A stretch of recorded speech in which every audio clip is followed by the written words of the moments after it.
ગયા વખતે આપણે જલભેદ ગ્રંથમાં પ્રથમ શ્લોકનું અવગાહન, પ્રથમ અને દ્વિતીય બે શ્લોકનું અધ્યયન કર્યું. એમાં ગંધર્વોના ભેદ શ્રી આચાર્ય ચરણોએ સમજાવ્યા છે. ગાયકા કુપશંકાશા ગંધર્વા ઇતિ વિસ્તૃતા કુપભેદાસ્તુ યાવંતસ્તાવંતસ્તેપી સંમતા.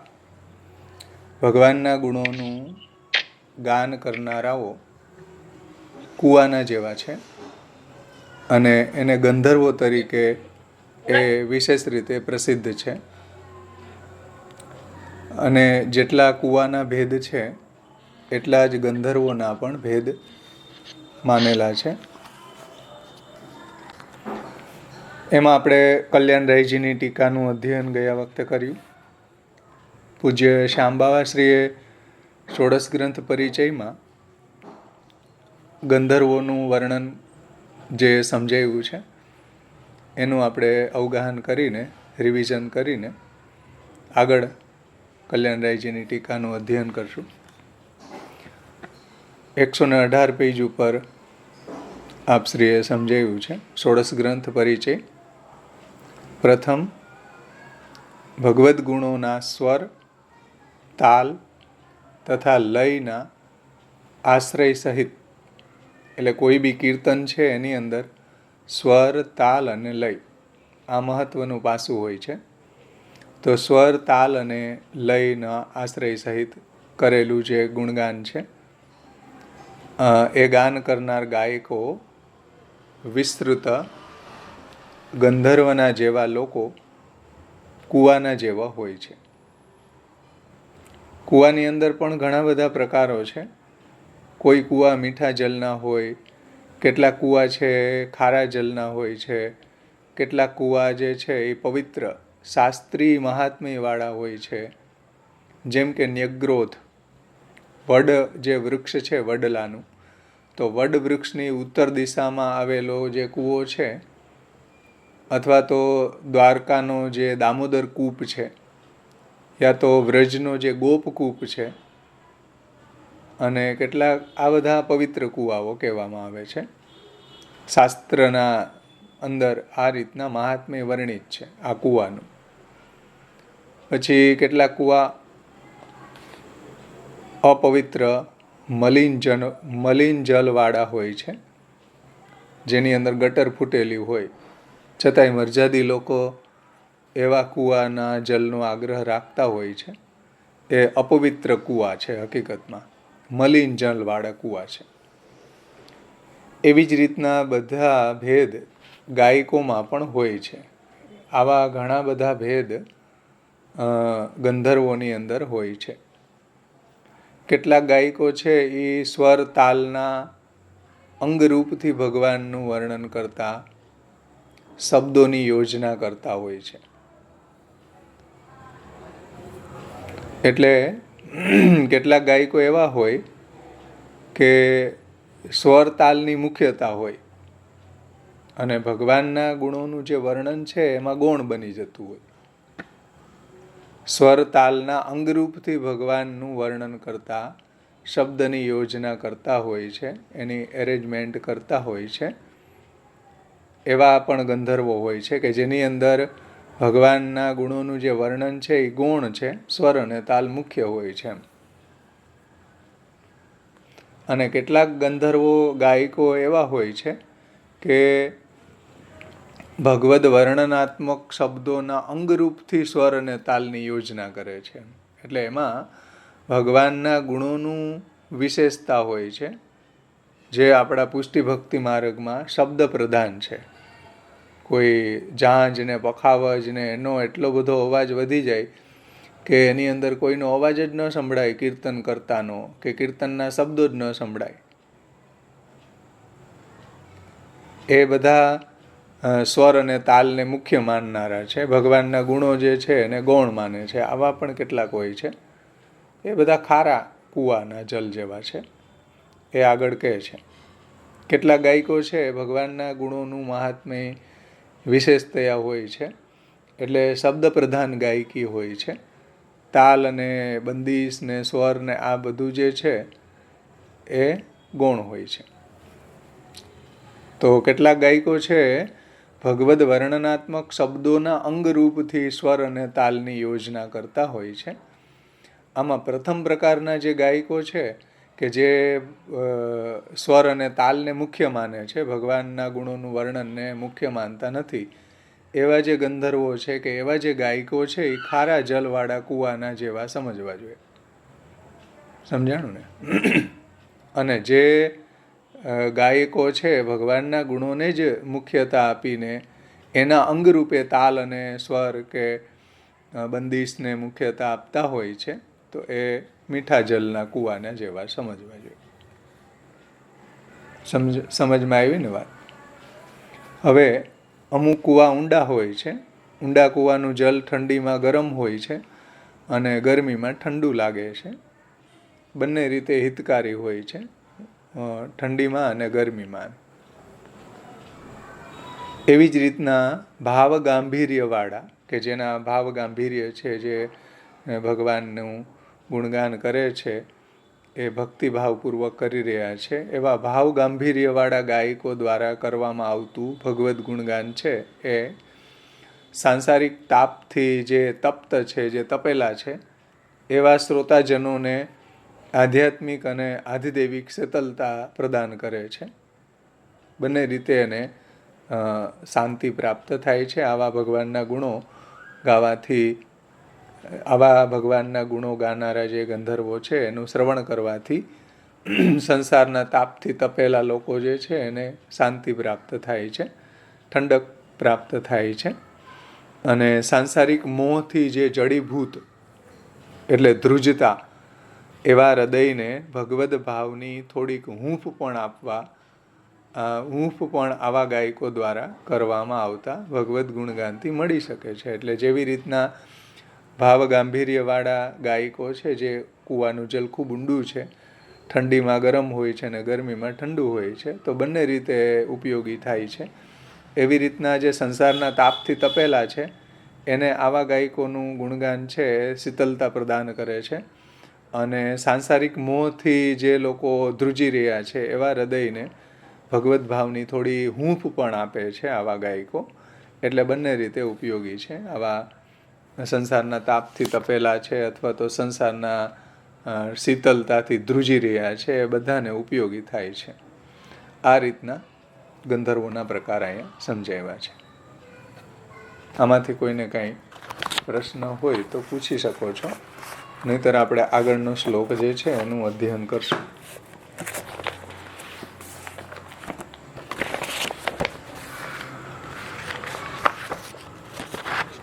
હવે સમજમાં આવ્યું ને ગંધર્વોનો પ્રકાર?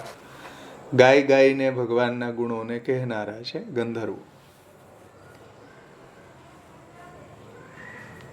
અને જેટલા કૂવાના ભેદ છે એટલા ગંધર્વોના પણ ભેદ છે.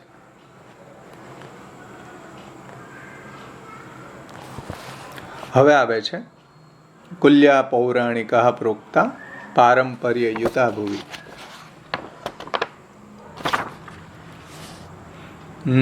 કુપભેદાસ્તુ યાવંતાસ તાવંતાસ્તે સંમતા કુલ્યા પૌરાણિકા પ્રોક્તા પારંપર્ય યુતા ભુવિ.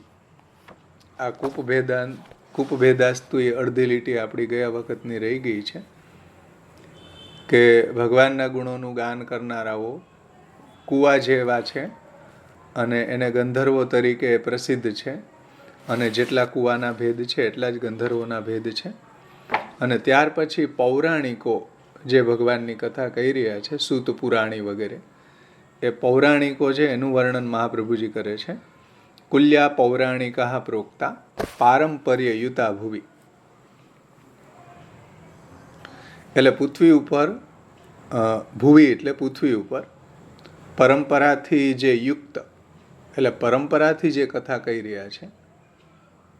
જેમ સૂતજી હતા, ભાગવતજીની અંદર કથા કહેતા હતા, તો એના પિતા જે છે એ પણ કથા કહેતા હતા, એના પિતા પણ કથા કહેતા હતા. એવી રીતના પરંપરાથી જે કથા કહી રહ્યા છે, જે પુરાણની કથા કહેનારા છે, એ બધાને પૌરાણિકો કહેવામાં આવે છે. અને એને શ્રી મહાપ્રભુજી કહે છે કુલ્યા. કુલ્યા એટલે નહેર. નહેરના જલ જેવા છે. જે નહેર નીકળે ને, અત્યારે ઘણી બધી નહેરો ભુજ સુધી પહોંચાડી છે નર્મદાની, તો એ જે નહેરો છે એના જેવા આને કહી રહ્યા છે, કે જે પરંપરાથી કથા કહી રહ્યા છે. શ્રી કલ્યાણરાયજી આગળ સમજાવે છે. જુઓ, પેજ નંબર 6 ઉપર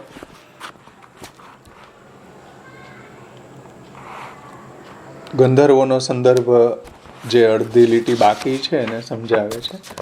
કૂપભેદાસ્તુ યાવંતસ તાવંતસ તે પિસમ્મતા. બાકી છે ને એ આપણી અડધી લાઈન, કે થઈ ગઈ હતી?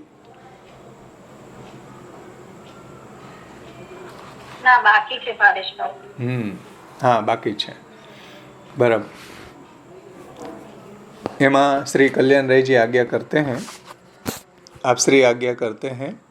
हाँ, एमा पहला शंका उठावी है कि सभी गायक एक जैसे तो नहीं होते हैं, सभी गंधर्व है वो एक जैसे नहीं होते हैं. तो आचार्य चरण कुओं के विभिन्न भेद बताकर गायकों के विभिन्न भेद कूप भेदास्तु यावंतस तावंतस ते पिसम्मता इत्यादि शब्दों से इसका समाधान करते हैं. तो आप श्री आज्ञा करते हैं कि जैसे कुछ कुओं का जल स्वादिष्ट एवं पीने पर परिणाम में सुखकारी होता है, कुछ कुओं का जल खारा होता है, कुछ कुओं का जल क्षार युक्त होता है, कुछ कुओं का जल चरपरे जल वाले होते हैं, एवं कुछ कुओं का जल परिणामतः रोगकारी होता है. आवा कुआનું જલ જો પીવામાં આવે તો રોગ થઈ જાય, બીમાર પડી જાય, એવું પણ હોઈ શકે છે. ठीक उसी प्रकार भगवत गुणगान गाने वाले गायक भी पुरुषोत्तम या उनकी विभूति या उनके गुणावतार या अंशावतार की भिन्न भिन्न भगवत लीलाओं द्वारा गुणगान गाने वाले होते हैं. હવે જુઓ, અલગ અલગ ટીકાકારોએ અલગ અલગ રીતે આ વાતને સમજાવી છે. ષોડશ ગ્રંથ પરિચયમાં એ રીતના સમજાવ્યું કે ભાઈ ખારા કૂવાનું જલ હોય કે મીઠા કૂવાનું જલ હોય તો એને કમ્પેર કઈ રીતના કર્યું કે જે રાગ અને તાલને પ્રાયોરિટી આપે, ભગવાનના ગુણોને પ્રાયોરિટી ન આપે, એનું ગુણગાન છે ખારા કૂવાના જલ જેવું છે. જે રાગ અને તાલને ગૌણ બનાવીને ભગવાનના ગુણોને મુખ્યતા આપે, જે શબ્દ પ્રધાન આપણી શૈલી છે, ગાયકી છે, કે શબ્દ પ્રધાન હોવા જોઈએ, મુખ્ય આપણા ભગવાનના ગુણો હોવા જોઈએ, તો એ મીઠા જલના કૂવા જેવા છે. કલ્યાણરાયજી એને કઈ રીતના સમજાવે? જુઓ, એને પુરુષોત્તમનું ગુણગાન કરનારા, પછી પુરુષોત્તમની વિભૂતિનું ગુણગાન કરનારા, પછી ભગવાનના જે અંશ અવતાર, કલા અવતાર એનું ગુણગાન કરનારા, એ રીતના બધા અલગ અલગ કૂવાને સાથે એનું કમ્પેરિઝન કરે છે કે પુરુષોત્તમ યા ઉનકી વિભૂતિ या उनके गुणावतार या अंशावतार की विभिन्न विभिन्न भगवत लीलाओं द्वारा जो गुणगान गाने वाले हैं वो गंधर्व है, और सत्व रज और तम आदि गुणों में आविष्ट होकर सकाम भी होते हैं और मोक्ष की भी कामना वाले होते हैं और स्वर्ग कामना से गुणगान करते हैं. જુઓ કેટલા બધા ગંધર્વો છે, જેટલા કુવાના ભેદ છે એટલા ગંધર્વોના ભેદ છે. તો એમાં પણ સાત્વિક, રાજસ ને તામસ હોય છે ગંધર્વોમાં પણ.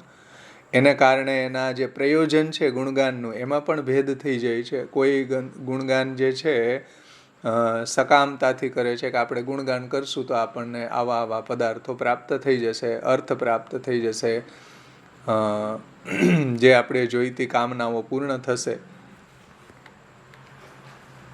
તો સકામતાથી ભગવાનનું ગુણગાન કરતા હોય છે. કેટલાક લોકો ગંધર્વો મોક્ષની કામનાથી પણ ગુણગાન કરતા હોય છે, કેટલાક સ્વર્ગની કામનાથી ગુણગાન કરતા હોય છે. और किसी लौकिक कामना से गाने वाले ऐसे अनेक प्रकार के गायक होते हैं. ગાયકની અંદર કોઈ ફિક્સેશન નથી ભાઈ, એક જ પ્રકારના નથી, અનેક પ્રકારના હોય છે, એવું શ્રી મહાપ્રભુજી કહે છે. अतः ये सभी गायक ऊपर बताए गए कुओं के जल की भांति अनेक प्रकार के होते हैं.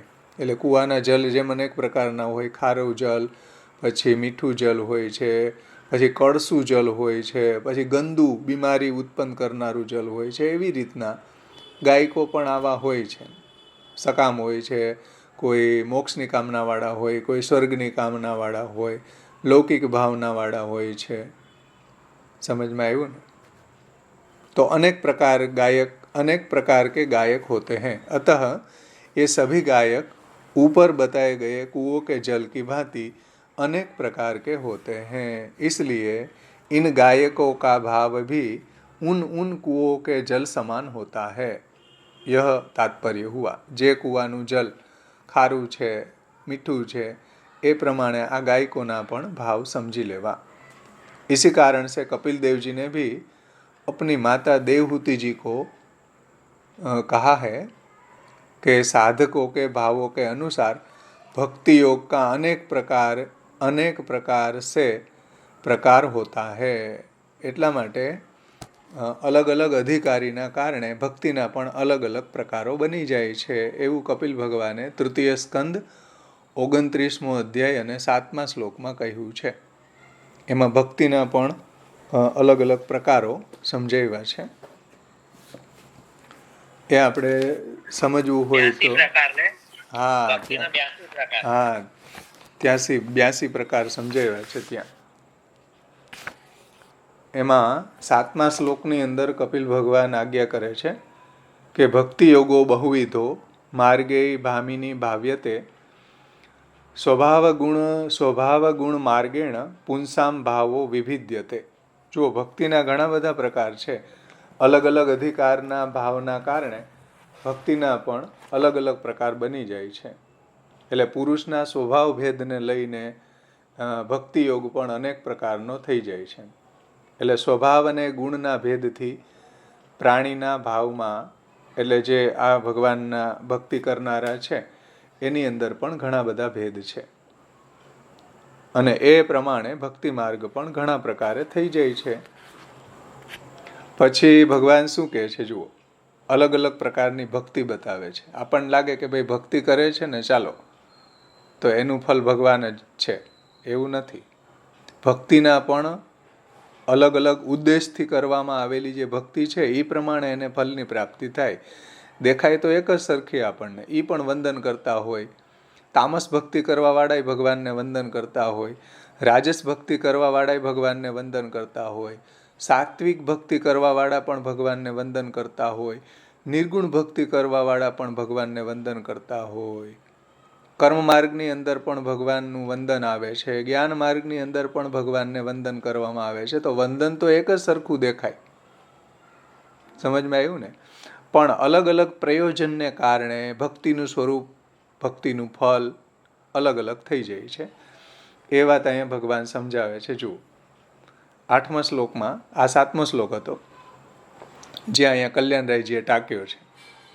8મા શ્લોકમાં ભગવાન શું કહે છે જુઓ, અભિસંધાય યો હિંસામ દંભ માત્સર્યમેવ વા સૌરંભી ભિન્ન દ્રગ ભાવમ મયી કુર્યાત સ તામસમ. તામસ ભક્તિ કેવી હોય ભાઈ, સમજો.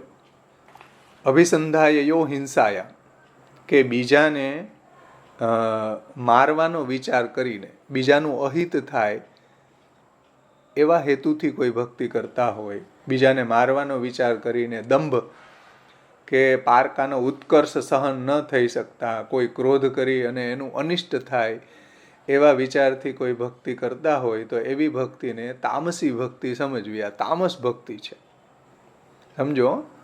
ભક્તિ તામસ છે.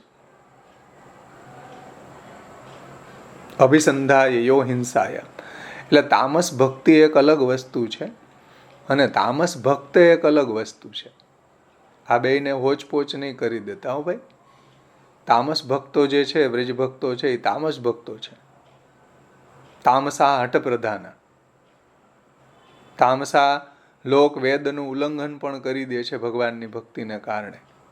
તો એ હઠ પ્રધાના છે, એ સર્વોત્કૃષ્ટ ભક્ત છે, જે ગોપીજનો છે, જેનું વર્ણન ભાગવતજીમાં આવે છે 10મા સ્કંદમાં. તો એ તામસ ભક્તો, ભક્તિ એની નિર્ગુણ છે હો ભાઈ. ભક્તો તામસ હોવા છતાંય ભક્તિ એની નિર્ગુણ છે. એટલે અલૌકિક તામસ ગણાશે ને. એટલે આપણે લૌકિક જે તામસ આપણે જે નોર્મલ સેન્સમાં ગણીએ છીએ એ સેન્સમાં નહીં, અને જે ભાગવતમાં જે દસમ સ્કંદમાં એ અલૌકિક તામસ ગુણ કેવી રીતે લેવું પડશે? અલૌકિક તામસને સમજવા માટે લૌકિક તામસનું જ એક્ઝામ્પલ આપવું પડે. સમજાઈશ ને? અલૌકિક તામસને સમજવા માટે આપણે એને લૌકિક તામસનું જ એક્ઝામ્પલથી સમજી શકીએ. નહીંતર એને સમજવું કેમ? તામસા હઠ પ્રધાના, અને તામસ ભક્તો જે છે ભગવાનમાં એટલા અનન્ય આસક્ત હોય છે કે લોકવેદની પણ પરવાહ કરતા નથી, અને ભગવાનમાં એને એવી જે નિષ્ઠા પ્રબલ હોય છે કે બધી પરિસ્થિતિમાં એ બધું વસ્તુને છોડવા માટે તત્પર થઈ જાય છે. તામસ ભક્ત છે, એની ભક્તિ નિર્ગુણ છે. સમજો, ઇન્દ્ર છે એ સાત્વિક છે, એની ભક્તિ તામસ છે. કારણ કે અભિસંધાયો હિંસાયામ. જુઓ, ઇન્દ્ર શું કહે છે ભગવાનને કે વૃત્રને મારો અને મને સ્વર્ગ આપો. આ અભિસંધાયો હિંસાયામ. દંભ માત્સર્ય મેવવા. દંભ છે, માત્સર્ય છે વૃત્ર પ્રત્યે, અને ભક્તિ કરી રહ્યા છે કે આ વૃત્રને ગમે એમ કરીને મારો ભાઈ, અને અમને સ્વર્ગ આપો. આ તામસ ભક્તિ છે. અને દેવો છે કેવા? દેવાહ સાત્વિકા. દેવો છે સાત્વિકો, પણ એની ભક્તિ કેવી છે? તામસ. સમજમાં આવે ને વાત? અને વૃત્રને તમે જુઓ, પાપમન તામસામ પાપમના વૃત્ર. તામસમાં તામસ વૃત્ર છે, પાપી ઓર છે. રજસ્તમોહ પાપમાં વૃત્ર, ભાગવત એમ કે. અને એની ભક્તિ કેવી છે? નિર્ગુણમાં નિર્ગુણ છે ને. ન નાક પૃષ્ઠમ ન ચ પારમેષ્ઠ્યમ ન સાર્વભૌમમ ન રસાધિપત્યમ ન યોગ સિદ્ધિર પુનર્ભવમ વા સમંજસ્ત્વામ વિરહ્ય કાંક્ષ. કેવી ભક્તિ? નિર્ગુણમાં નિર્ગુણ ભક્તિ છે. ભલે તામસ છે વૃત્ર, પણ એની ભક્તિ તો નિર્ગુણ છે ભાઈ. કે કંઈ ન જોઈએ, સ્વર્ગલોક ન જોઈએ, રાજ્ય સ્વર્ગલોકનું રાજ્ય ન જોઈએ, પાતાળ લોકનું રાજ્ય ન જોઈએ, બ્રહ્મલોકનું રાજ્ય ન જોઈએ, યોગ સિદ્ધિ ન જોઈએ, મોક્ષય ન જોઈએ, ભગવાન જ જોઈએ. આ સેમ શ્લોક નાગપત્નીઓએ બી ગાયું છે સ્તુતિમાં. બહુ ભાગવતની સ્તુતિમાં આ રહસ્ય સમજમાં આવશે કે તામસ ભક્ત હોવા છતાંય ભક્તિ નિર્ગુણ છે, અને સાત્વિકી દેવતાઓ હોવા છતાંય ભક્તિ તામસમાં તામસ છે. અને આપણે પણ તામસ સાત્વિક રાજસ હશું, છતાંય મહાપ્રભુજીએ આપણને જે પુષ્ટિ ભક્તિ બતાવી છે નિર્ગુણ હોવી જોઈએ. અહેતુકી અવ્યવહિતા ભક્તિ શ્રી પુરુષોત્તમે સાલોક્ય સાષ્ટી સામીપ્ય સારૂપ્ય એકત્વમ દીયમાનમ ન ગૃહણંતિ વિના મત્સેવનમ જના. હે ને? અને સ એવ ભક્તિ યોગાખ્યમ આત્યંતિકી ઉદારતા. આ આત્યંતિકી ભક્તિ છે, આ નિર્ગુણ ભક્તિ છે કે જે 4 પ્રકારની મુક્તિ જેને આપવામાં આવે એને ઠુકરાવી દઈને કેવલ ભગવાનને જ ચાહે છે.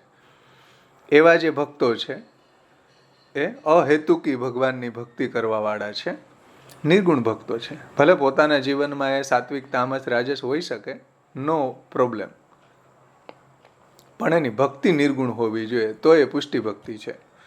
નહીંતર એ પુષ્ટિ ભક્તિ નથી ભાઈ. સમજમાં આવે ને? કોઈ પ્રયોજનથી, કોઈ કામનાથી જો ભક્તિ કરવામાં આવે તો એ પુષ્ટિ ભક્તિ નથી.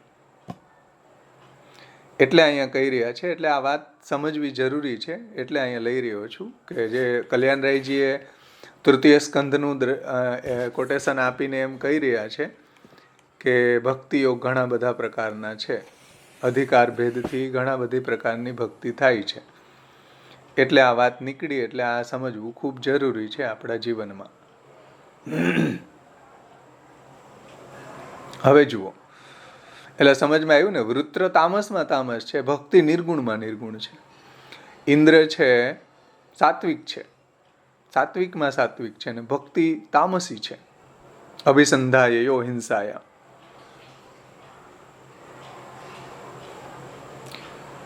દંભ માત્સર્ય મેવવા. એટલે કોઈ માત્સર્યના કારણે ભક્તિ કરે, કોઈ દંભથી ભક્તિ કરે, બીજાને દેખાડવા માટે ભક્તિ કરે, તો એ તામસ કહેવાય. સમજાઈશ ને? હવેલીમાં દર્શન ખોલી અને બીજી હવેલીમાં સારા ઈંડોળા કરી અને આપણે એનાથી વધારે કોમ્પિટિશનમાં કરે. જો માત્સર્ય મેળવવા, આ માત્સર્ય અને દંભ, બીજાને દેખાડવા માટે ભક્તિ કરે, તામસ ભક્તિ છે. આ નિર્ગુણ, આ પુષ્ટિ ભક્તિ છે જ નહીં ભાઈ. જે હવેલીમાં દર્શન કરી રહ્યા છો એ બીજાને દંભપૂર્વક પૈસા કમાવા માટે તમાશા દેખ ને પૈસા ફેંક, આ ભક્તિ નિર્ગુણ હોય જ ન શકે. ભગવાન જ ના પાડે છે કે આ ભક્તિ તો તામસમાં તામસ ભક્તિ છે. ભલે દેખાતા હોય સાત્વિક લોકો, ધોતી બંડી પહેરી હોય ને તિલક બહુ મોટું કર્યું હોય ને ઘણું બધું કર્યું હોય, પણ સાત્વિક દેખાવ છે, પણ ભક્તિ એની તામસમાં તામસ, સાવ જગન્ય પ્રકારની ભક્તિ છે. આ દંભપૂર્વક કરવામાં આવેલી, માત્સર્યપૂર્વક કરવામાં આવેલી જે ભક્તિ છે, તામસમાં તામસ ભક્તિ છે ભાઈ. આવું ભગવાન તૃતીય સ્કંદની અંદર 29મા અધ્યાયના 8મા શ્લોકમાં કહે છે, કોટેશન સાથે ભાઈ, પ્રમાણ સાથે હો, બધા પ્રમાણો સાથે જ વાત કરવાની. પ્રમાણો કા અંબર હે તમારી સામે, એ સામે, એ સામે. હમણાં ગીત આવ્યું ને, અંગારો કા અંબરસા હે તમારી સામે, એમ બધા પ્રમાણો તમારી સામે. પછી જુઓ ભગવાન શું કહે છે, વિષયાન અભિસંધાય યશ ઐશ્વર્યમેવ વા અર્ચાદાવ અર્ચયેદ્યો મામ પૃથક ભાવસ રાજસમ. આ 9મો શ્લોક છે. 9મા શ્લોકમાં ભગવાન શું કહે છે કે અનેક પ્રકારના ભોગ, અનેક પ્રકારના વિષય ભોગ મેળવવા માટે ભક્તિ કરતા હોય, અનેક પ્રકારના ભોગનો લાભ વિચારવો અને પોતાનો યશ ફેલાય. જુઓ, લાભ પૂજાર્થ યત્નેશુ સત્સુ પાપાનું વર્તીશું, અહંકાર વિમૂઢેશુ સત્સુ પાપાનું વર્તીશું, લાભ પૂજાર્થ યત્નેશુ કૃષ્ણ એવ ગતિર્મમ. તો જે લાભ પૂજા માટે ભક્તિ કરતા હોય, પોતાનો યશ ફેલાવવા માટે ભક્તિ કરતા હોય, કે વિષય ભોગ મેળવવા માટે ભક્તિ કરતા હોય, અને આવી જે ભક્તિ છે રાજસ ભક્તિ છે. સમજાય છે ને? આ રાજસ ભક્તિનો પ્રકાર છે. વિષય ભોગ લાભ માટે, વિષય લાભ માટે, યશ ફેલાવવા માટે અને ઐશ્વર્યનો વિચાર રાખીને બીજાની અપેક્ષાએ પોતાનો ઉત્કર્ષ વિચારવો, આવા ભાવથી જે મૂર્તિની અંદર અર્ચામાં પૂજા કરવામાં આવે એ રાજસ ભક્તિ સમજવી જોઈએ. સમજાય છે ને? એટલે આપણા સંપ્રદાયની અંદર આવા છે કે જે વિષય ભોગ મેળવવા માટે, ગાડી લેવા માટે, પછી મોટી મોટી હવેલી બનાવવા માટે ભક્તિનું પ્રદર્શન કરી રહ્યા છે. તો આ રાજસ છે. પોતાનો યશ ફેલાવવા માટે બહુ મોટી હવેલી બનાવીએ તો લોકની અંદર આપણું, હા, તો 56 ભોગ મોટા મોટા કરીને જે ભક્તિનું પ્રદર્શન કરે છે, આ રાજસ છે. પછી સાત્વિક ભક્તિ કઈ છે જુઓ, ભગવાન શું કહે છે 10મા શ્લોકમાં, કર્મ નિર્હારમ ઉદ્દિશ્ય પરસ્મિન વા તદર્પણમ યજેત ઇષ્ટવ્યમિતિ વા પૃથક ભાવસ સાત્વિક. એવું 10મા શ્લોકની અંદર ભગવાન કહે છે કે કરેલા જે દુષ્કૃત્ય છે એનું નિવારણ કરવાની બુદ્ધિથી કોઈ ભક્તિ કરે, કે ભાઈ મારા બહુ પાપ હશે તો પાપને દૂર થાય, પાપનો નાશ થાય, એટલે આપણે ભગવાનની ભક્તિ કરીએ, તો આ સાત્વિક ભક્તિ છે. કર્મ નિર્હારમ ઉદ્દેશ્ય, કર્મના નિર્હારના ઉદ્દેશ્યથી, એટલે પાપાચરણ કે દુષ્કૃત્યનું નિવારણ કરવાની બુદ્ધિથી જે કરવામાં આવે છે એવી ભક્તિ સાત્વિક છે. પછી શું કહે છે કે કોઈ રોગ વગેરે થયા હોય તો એ રોગ વગેરેની નિવૃત્તિ માટે જે કરવામાં આવતી છે એ પણ સાત્વિક છે. દુષ્કૃત્યના નિવારણની બુદ્ધિથી અને રોગાદિ થયા હોય તો એને દૂર કરવાના ઉદ્દેશ્યથી જે કર્મ કરવામાં આવે છે તામસ સાત્વિક કીધું છે.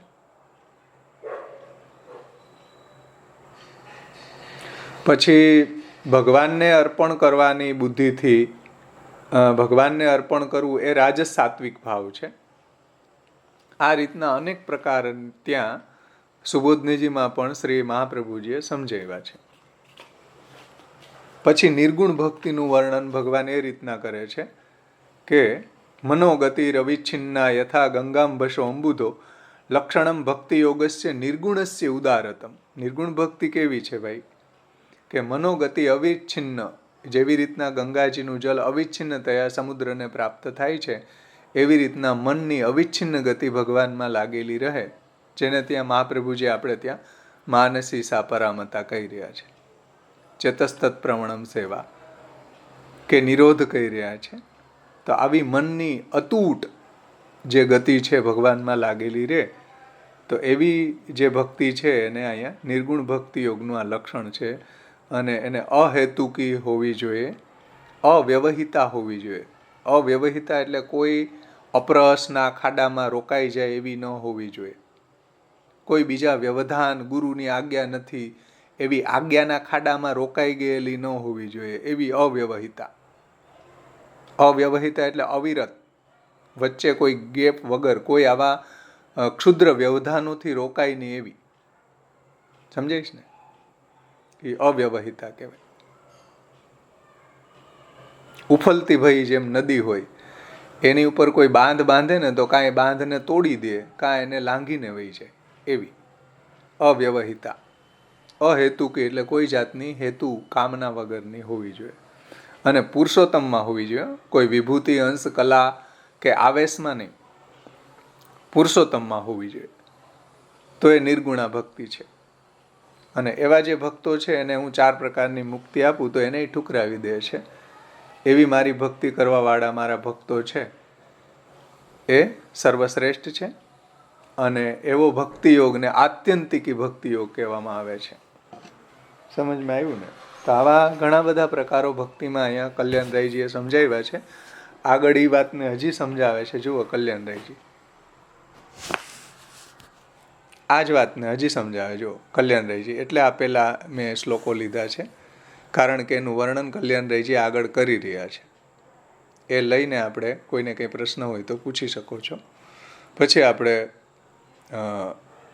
કુલ્યા પૌરાણિકા પ્રોક્તા એનું અવગાહન કરશું. अतएव समझना चाहिए कि इन गायकों के स्वभावगत गुणों के कारण, એટલે ગાયકોના જે સ્વભાવગત ગુણો છે એના કારણે उसको सुनने वाले श्रोताओं का अभिप्राय यानी कि उसकी भावना भी अलग अलग हो जाती है. समझो, गायकों के स्वभावगत गुणों के कारण उनके सुनने वाले श्रोताओं का अभिप्राय और उनकी भावना भी अलग अलग हो जाती है.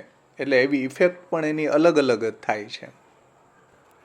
इसलिए अनेक प्रकार के फलों को प्राप्त करने के संकल्प के कारण भक्ति भी सात्विक, राजसी, तामसी यो अनेक प्रकार के भेदों वाली हो जाती है.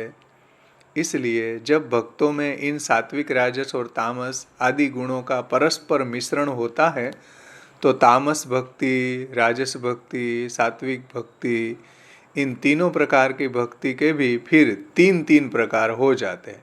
એટલે સાત્વિક સાત્વિક, સાત્વિક રાજસ, સાત્વિક તામસ, તામસ તામસ, તામસ રાજસ, તામસ રાજસ, તામસ સાત્વિક, એવી રીતના જે મહાપ્રભુજીએ સુબોધનીજીમાં વિસ્તારથી સમજાવ્યું છે. यानी कि 9 प्रकार की भक्ति हो जाती है.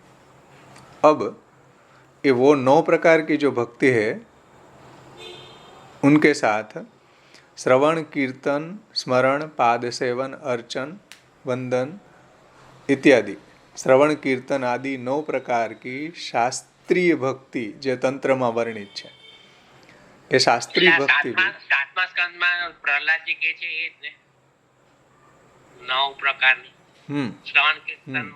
શ્રવણમ કીર્તનમ વિષ્ણોઃ સ્મરણમ પાદ સેવનમ અર્ચનમ વંદનમ દાસ્ય સખ્ય આત્મનિવેદનમ. મયી પુંસાર્પિતમ ભક્તિ, જે છે ને પ્રહલાદજીએ કહી છે કે આવી નવધા ભક્તિ ભગવાનને સમર્પણ કરવી, આવી નવધા ભક્તિ કરવી, એવું પ્રહલાદજી સપ્તમ સ્કંદમાં કહે છે. તો શ્રવણ કીર્તન આદि 9 प्रकार की शास्त्रीय भक्ति भी जब ऊपर कहे 9 प्रकार से मिलती है, એટલે જે તામસ સાત્વિક રાજસના જે તન તેરીને 9 અને આ 9 નવધા ભક્તિના, तो 9 प्रकार से मिलती है तो श्रवण कीर्तन आदि में कही प्रत्येक भक्ति के पुनः 9 प्रकार हो जाते, जो कि सगुणा भक्ति है और इन भेदों के मिला के कुल 81 प्रकार की भक्ति होती है. 91 થાય ને, ઓના 9 પ્રકાર ને આના 9, એના તમે વર્ગીકરણ કરીએ આપણે તો 9 ગુણ્યા 9 એટલે 81 પ્રકાર થઈ ગયા ભક્તિના. બોલો.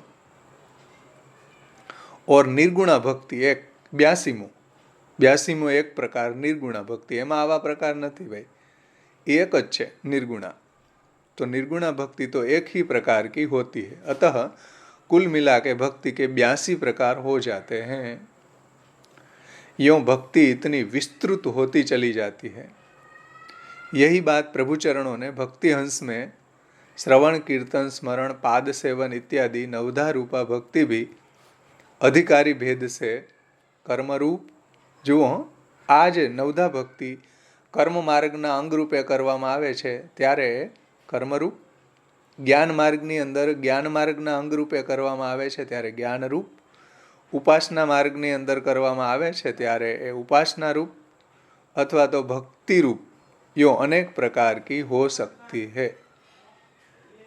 इस वाक्य द्वारा कही गई, જે પ્રભુ ચરણોએ ભક્તિ અંશમાં એને કહ્યું છે કે કર્મના અંગરૂપે હોઈ શકે છે, જ્ઞાનના અંગરૂપે નવધા ભક્તિ હોઈ શકે છે, મર્યાદા ભક્તિ હોઈ શકે છે, અને પુષ્ટિ ભક્તિની અંદર પણ આ શ્રવણાદિ એના અંગરૂપે હોઈ શકે છે. આટલા પ્રકાર થયા ભાઈ. તો આ રીતના આપણો આ પહેલો જે છે ગંધર્વોનો પ્રકાર અહીંયા સંપન્ન થયો. આમાંથી કોઈને કંઈ ન સમજાણું હોય તો પૂછી શકો છો.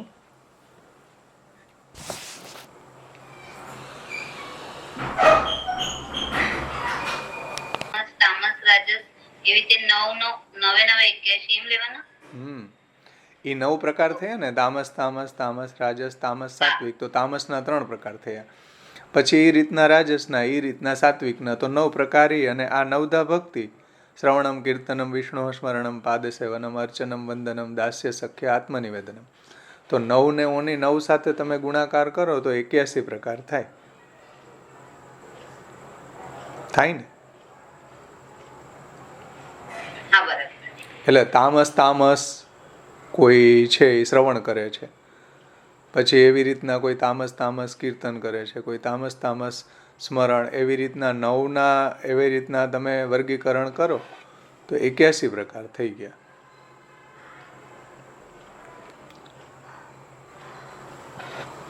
એવી રીતના જેમ ગાયકોના અનેક પ્રકારના ભેદ છે એ રીતે એના ભક્તિના પણ અનેક પ્રકારના ભેદ થઈ જાય છે. એવી જ એની ઇફેક્ટ એના શ્રોતાઓમાં પણ થશે.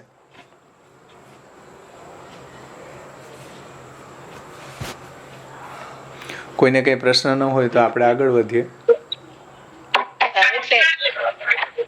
હા ભાવેશભાઈ, હા બોલો.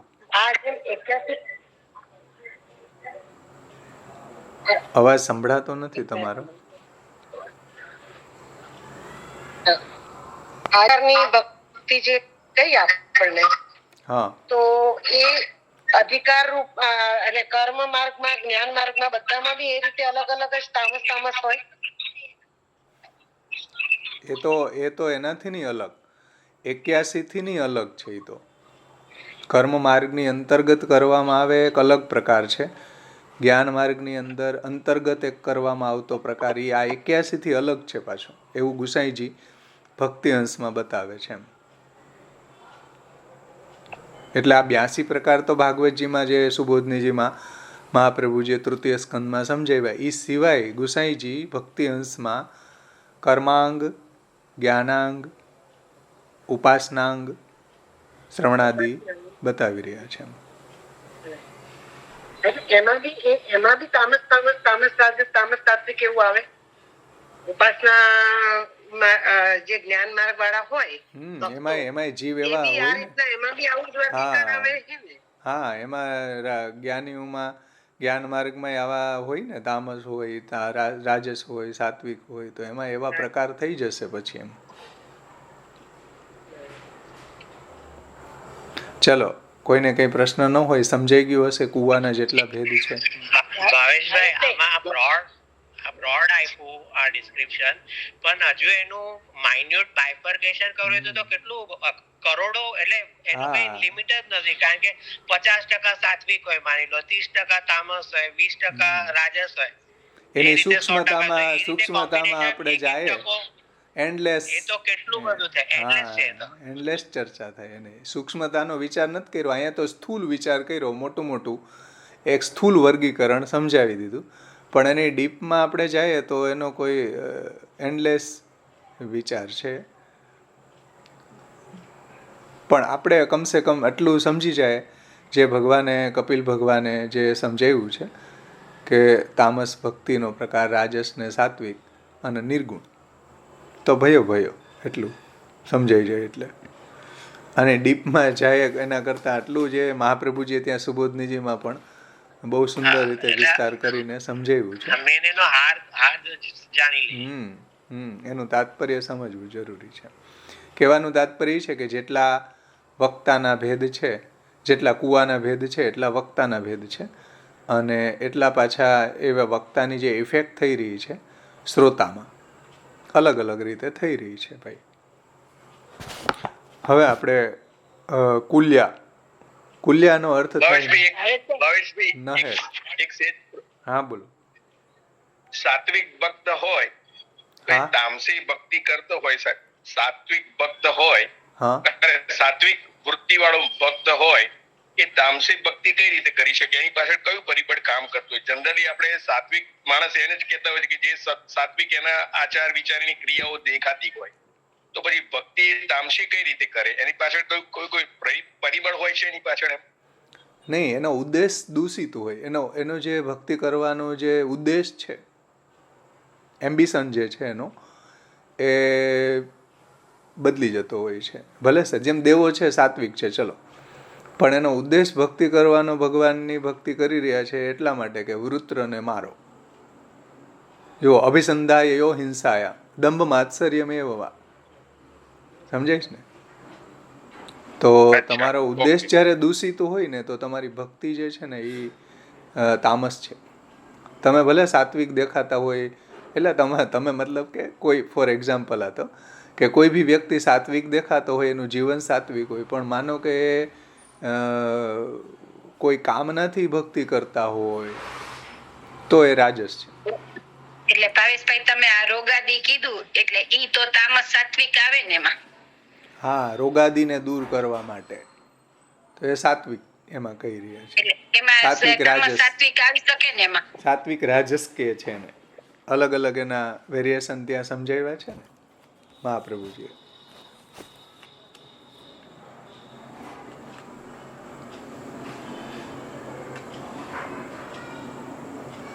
આપણે તો એ હેતુ અવ્યવહિતા એ સમજવાની છે ખાસ.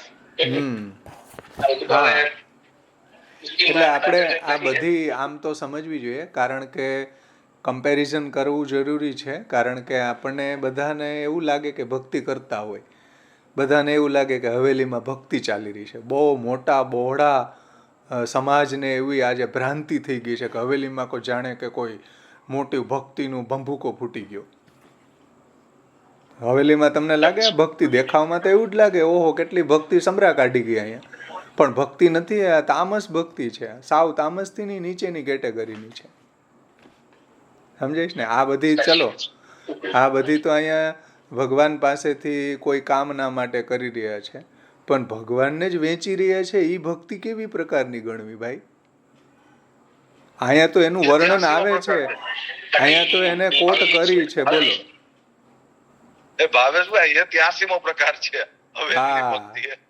એ જઘન્ય પ્રકાર છે.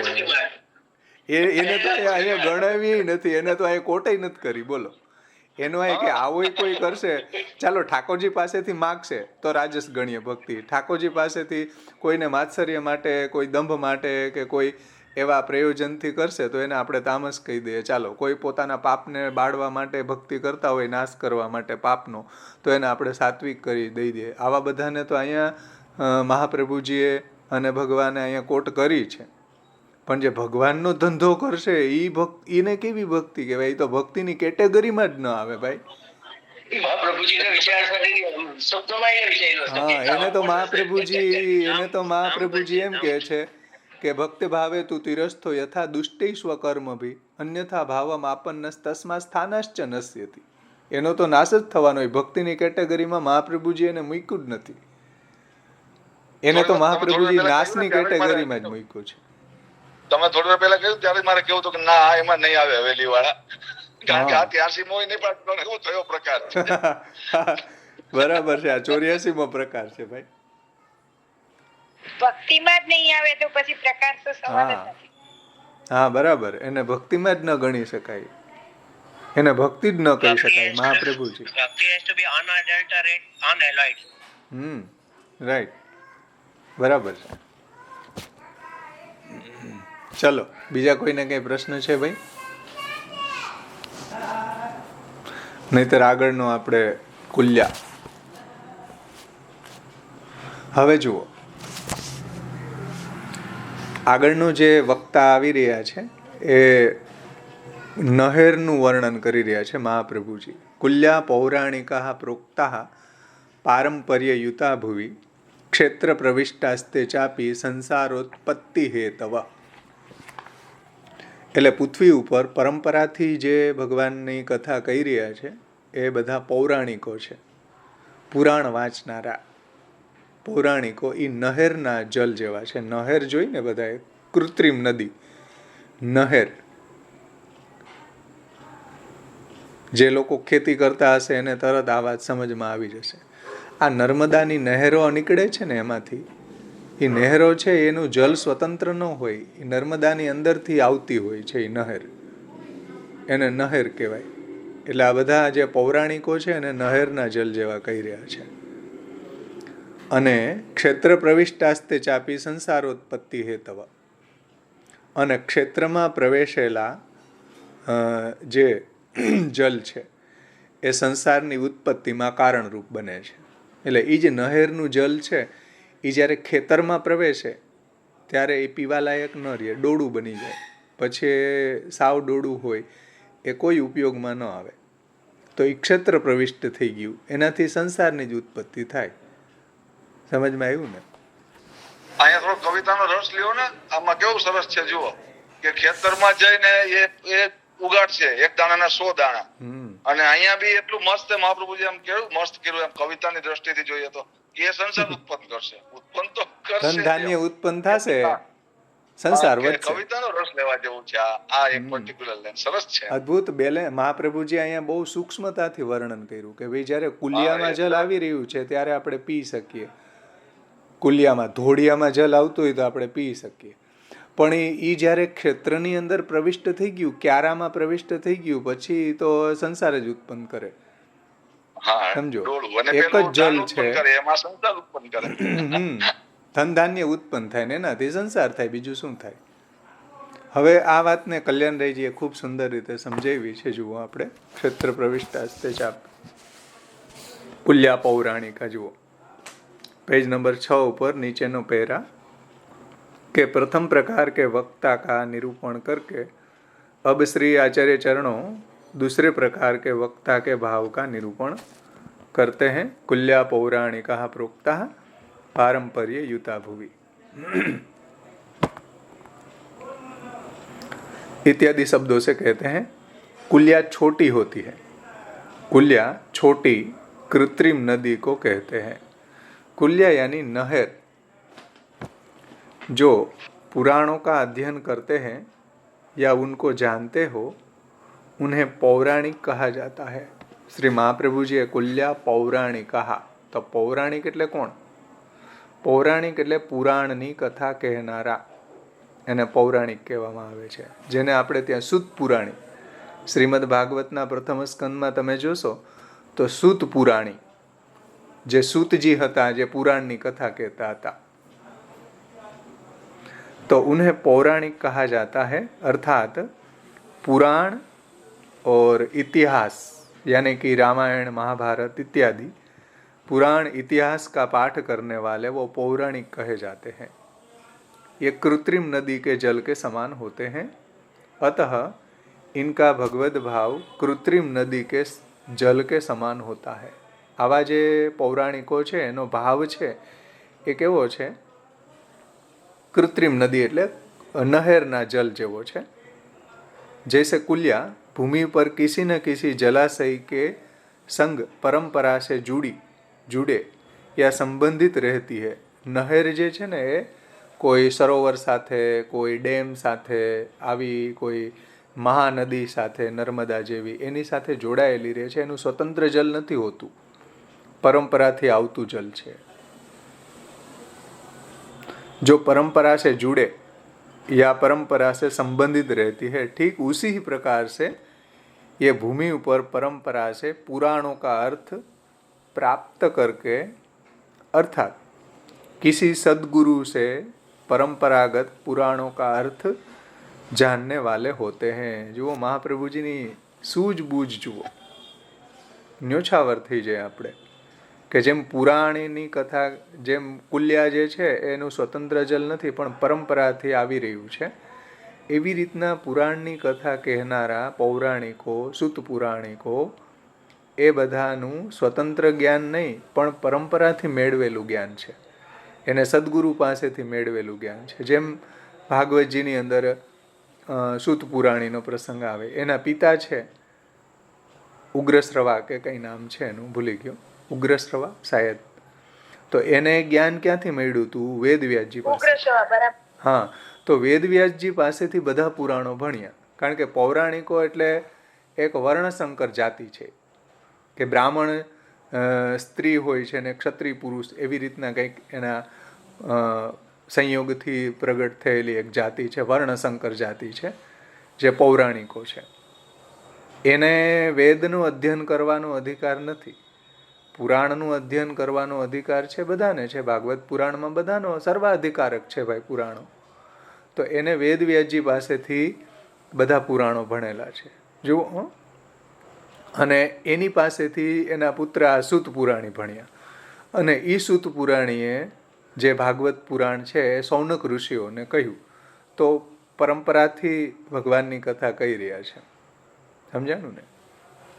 બિઝનેસ માટે નહીં પણ પરંપરાથી એનો એક ધંધો હતો કથા કહેવું।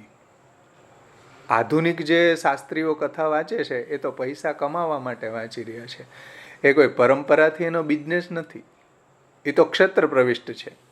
ક્ષેત્ર પ્રવિષ્ટાસ્તે ચાપી સંસારોત્પત્તિ હેતવ એ છે, એની આપણે ચર્ચા આગળ કરશું જ્યારે આવશે ત્યારે। પણ આ જે પૌરાણિકો છે એને જ્ઞાન જે પ્રાપ્ત થયું છે એ સદગુરુ પાસેથી થયું છે, એ સદગુરુને પણ એના મોટા ગુરુ પાસેથી થયું છે, તો આમ પરંપરાથી ચાલ્યું આવેલું જ્ઞાન છે। એટલે એમાં ક્યારેય એ જ્ઞાનની અંદર ક્યારેય કોઈ પ્રોબ્લેમ ઊભી ન થાય, કોઈ રોંગ એની અંદર કોઈ સમજ ન આવે, પરંપરાથી મેળવેલું છે ને એટલે। तो किसी सदगुरु से परंपरागत पुराणों का अर्थ जानने वाले होते हैं। જેમ ઓલું જલ છે એ પરંપરાથી ચાલ્યું આવે છે, એવી રીતના આનું જ્ઞાન પણ પરંપરાથી લભ્ય છે। क्योंकि योग्य गुरु से पढ़े बिना श्रीमद् भागवत, विष्णु पुराण इत्यादि में कही गई 3 प्रकार की जो भाषा है, 3 प्रकार की भाषा कौन सी? लौकिकी भाषा, परमत भाषा और समाधि भाषा, इनका ज्ञान नहीं होता है। ये परंपराથી જ સમજવી પડે, કોઈ સદગુરુ પાસેથી સમજવી પડે।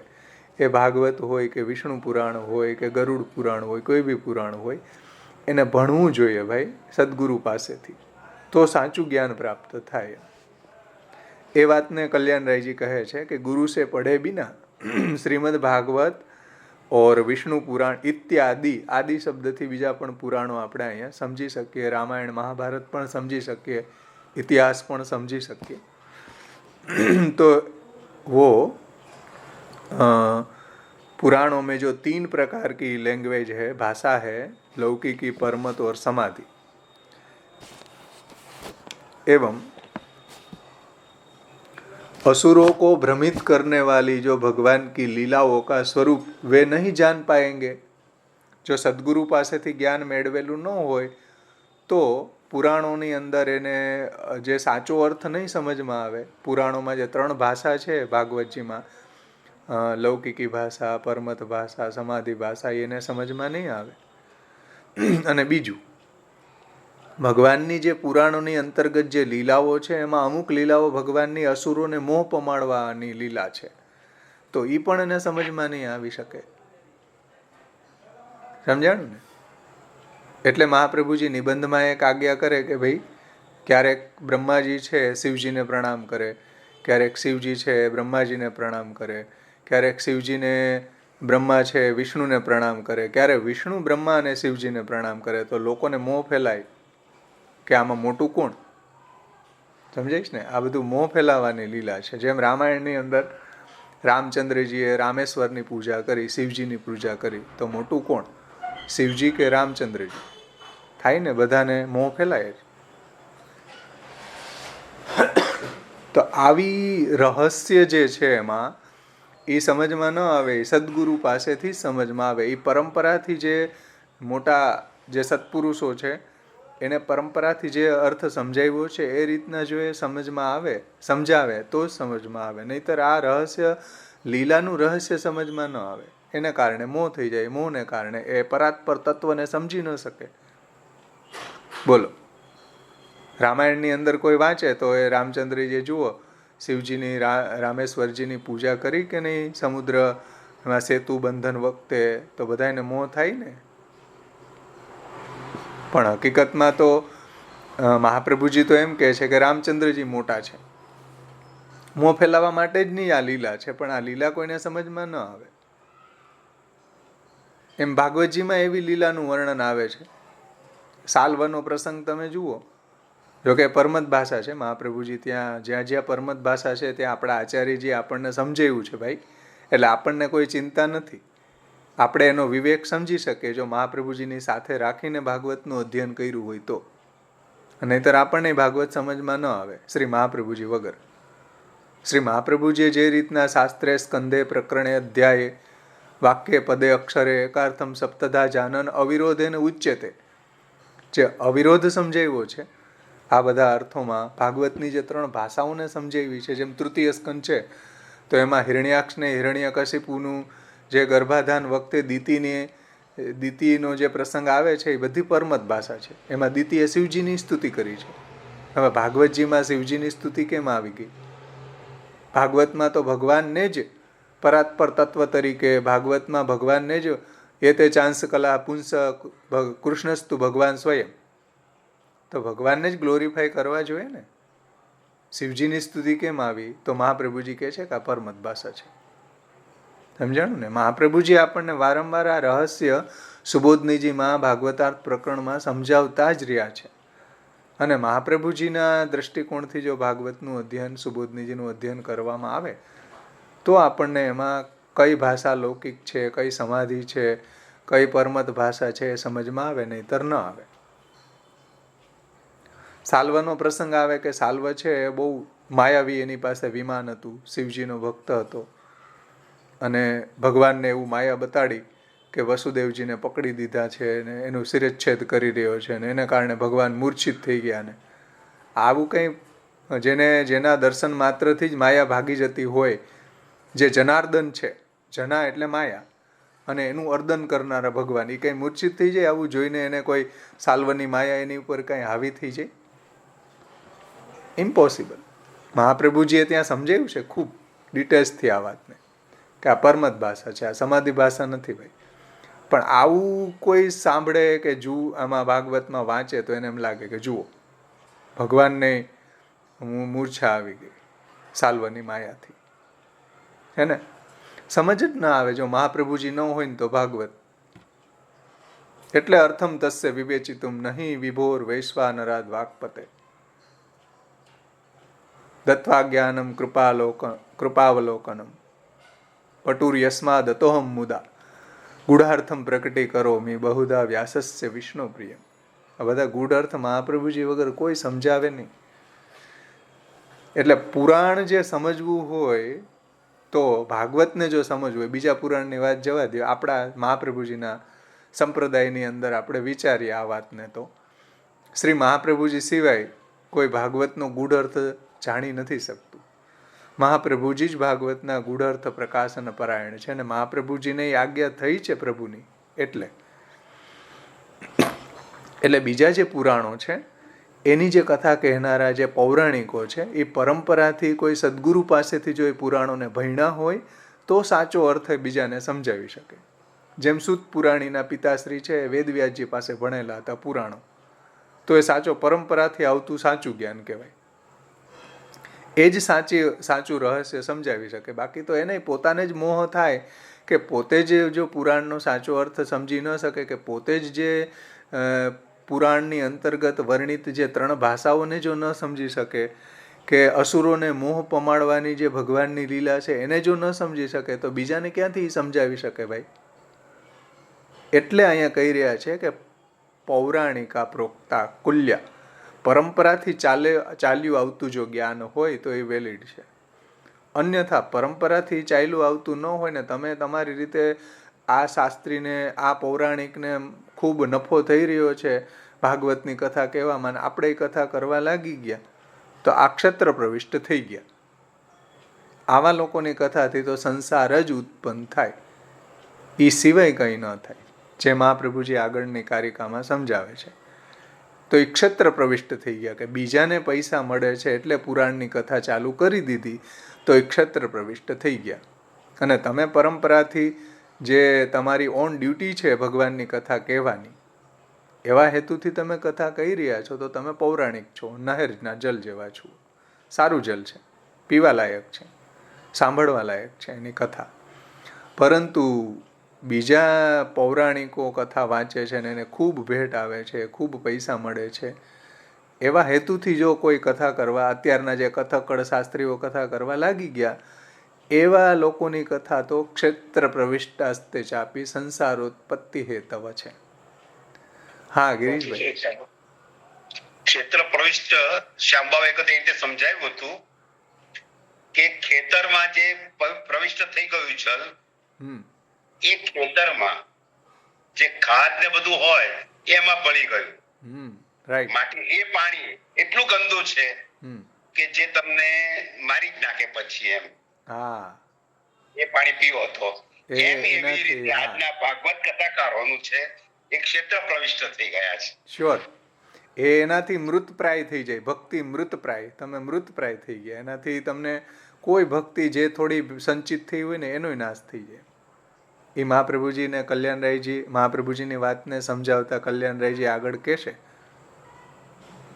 કે ખેતરની અંદર જ્યારે પ્રવેશી ગયું ને પછી જલની અંદર બધી દવા, ડોળ બધું જ એમાં ભેગું થાય ને એને કોઈ પીવે ને તો એનો નાશ જ થાય. એકદમ બરાબર વાત છે. એ જ વાત અહીંયા કલ્યાણરાયજી હમણાં આપણને સમજાવશે આગળ જતા. તો કુલ્યા પૌરાણિકા સમજાણું હશે કે ભાગવતને વાંચવાથી પણ એમાં મોહ થઈ જાય ભાઈ, ખબર જ ન પડે ભગવાનની લીલા શું ચાલી રહી છે. એટલે અહીંયા ટીકાકાર કલ્યાણરાયજી એમ કહે છે કે असुरों को समझो, असुरों को भ्रमित करने वाली भगवान की जो लीलाओं हैं એ આ ભાગવતજીમાં એવું વર્ણન આવે કે મૂર્છિત થઈ ગયા શલ્યની માયાથી. તો असुरों को भ्रमित करने वाली भगवान की लीलाओं का स्वरूप वे नहीं जान पाएंगे. કેમ કે સદગુરુ પાસેથી ભાગવતનો અર્થ સમજ્યા નથી. એટલે જે અસુરોને મોહ પમાડવા વાળી લીલા છે ભગવાનની, એ એને સમજમાં નહીં આવે. અમુક પરમત ભાષા છે, લૌકિકી ભાષા છે, એ પણ એને સમજમાં નહીં આવે. એટલે ભાગવતજીનો સાચો અર્થ એને સમજમાં નહીં આવે. और सभी હેલો હા હેલો ભાવેશભાઈ, એ જે છે પરમત ને લૌકિક ને આ 3 ભાષા સમાધિ ભાષા, એના કઈક જરાક આમ થોડુંક આમ આપણે જાતે થોડુંક સમજી શકીએ, એની કઈ ડેફિનેશન કઈ હોય તો જરાક ટૂંકમાં એક 2-3 લાઈનમાં કહેવા તો લૌકિકી ભાષા એટલે જે લોકનું વર્ણન આવે, જેમ ત્યાં ઉદાહરણ આપ્યું છે કે ભાઈ સવાર પડ્યું અને કુકડાઓ બોલવા લાગ્યા અને બધા જાગી ગયા ગામના લોકો, આવું જે વર્ણન આવે ને, કોઈ રસ્તાઓનું વર્ણન, કોઈ બાગ બગીચાનું વર્ણન, કોઈ અપ્સરાઓનું વર્ણન, એ લૌકિકી ભાષા છે.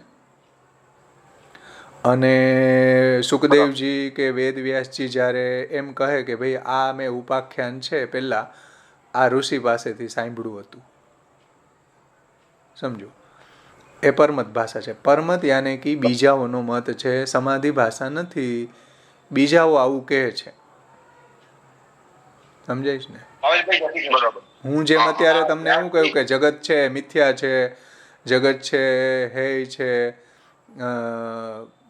ઈશ્વર છે, માયા સબલ છે, તો આ હું જ્યારે કહેતો હોય તો આપણા મહાપ્રભુજીનો મત નથી કહેતો, હું પરમત ભાષા કહું છું, શંકરાચાર્યજીનો મત કહું છું, સમજાય છે ને? એવી રીતના એક સેકન્ડ, સુખદેવજી જ્યારે કોઈ ઋષિ મુનિઓ પાસેથી સાંભળેલી કથા કહે છે પરીક્ષિતજીને કે જુઓ આવી કથા મેં પહેલાં આ ઋષિ પાસેથી આ સમયે સાંભળી હતી, એટલે સુખદેવજી આ રીતના ચોખવટ કરે છે. ત્યાં તૃતીય સ્કંદની અંદર જ્યાં દિતિ ને કશ્યપનો સંવાદ છે અને હિરણ્યાક્ષ ને હિરણ્યકશિપુનો જ્યાં જન્મ થાય છે અને અકાળે ગર્ભાધાન થાય છે, આ બધા અધ્યાયો છે ને એ પરમત ભાષા છે.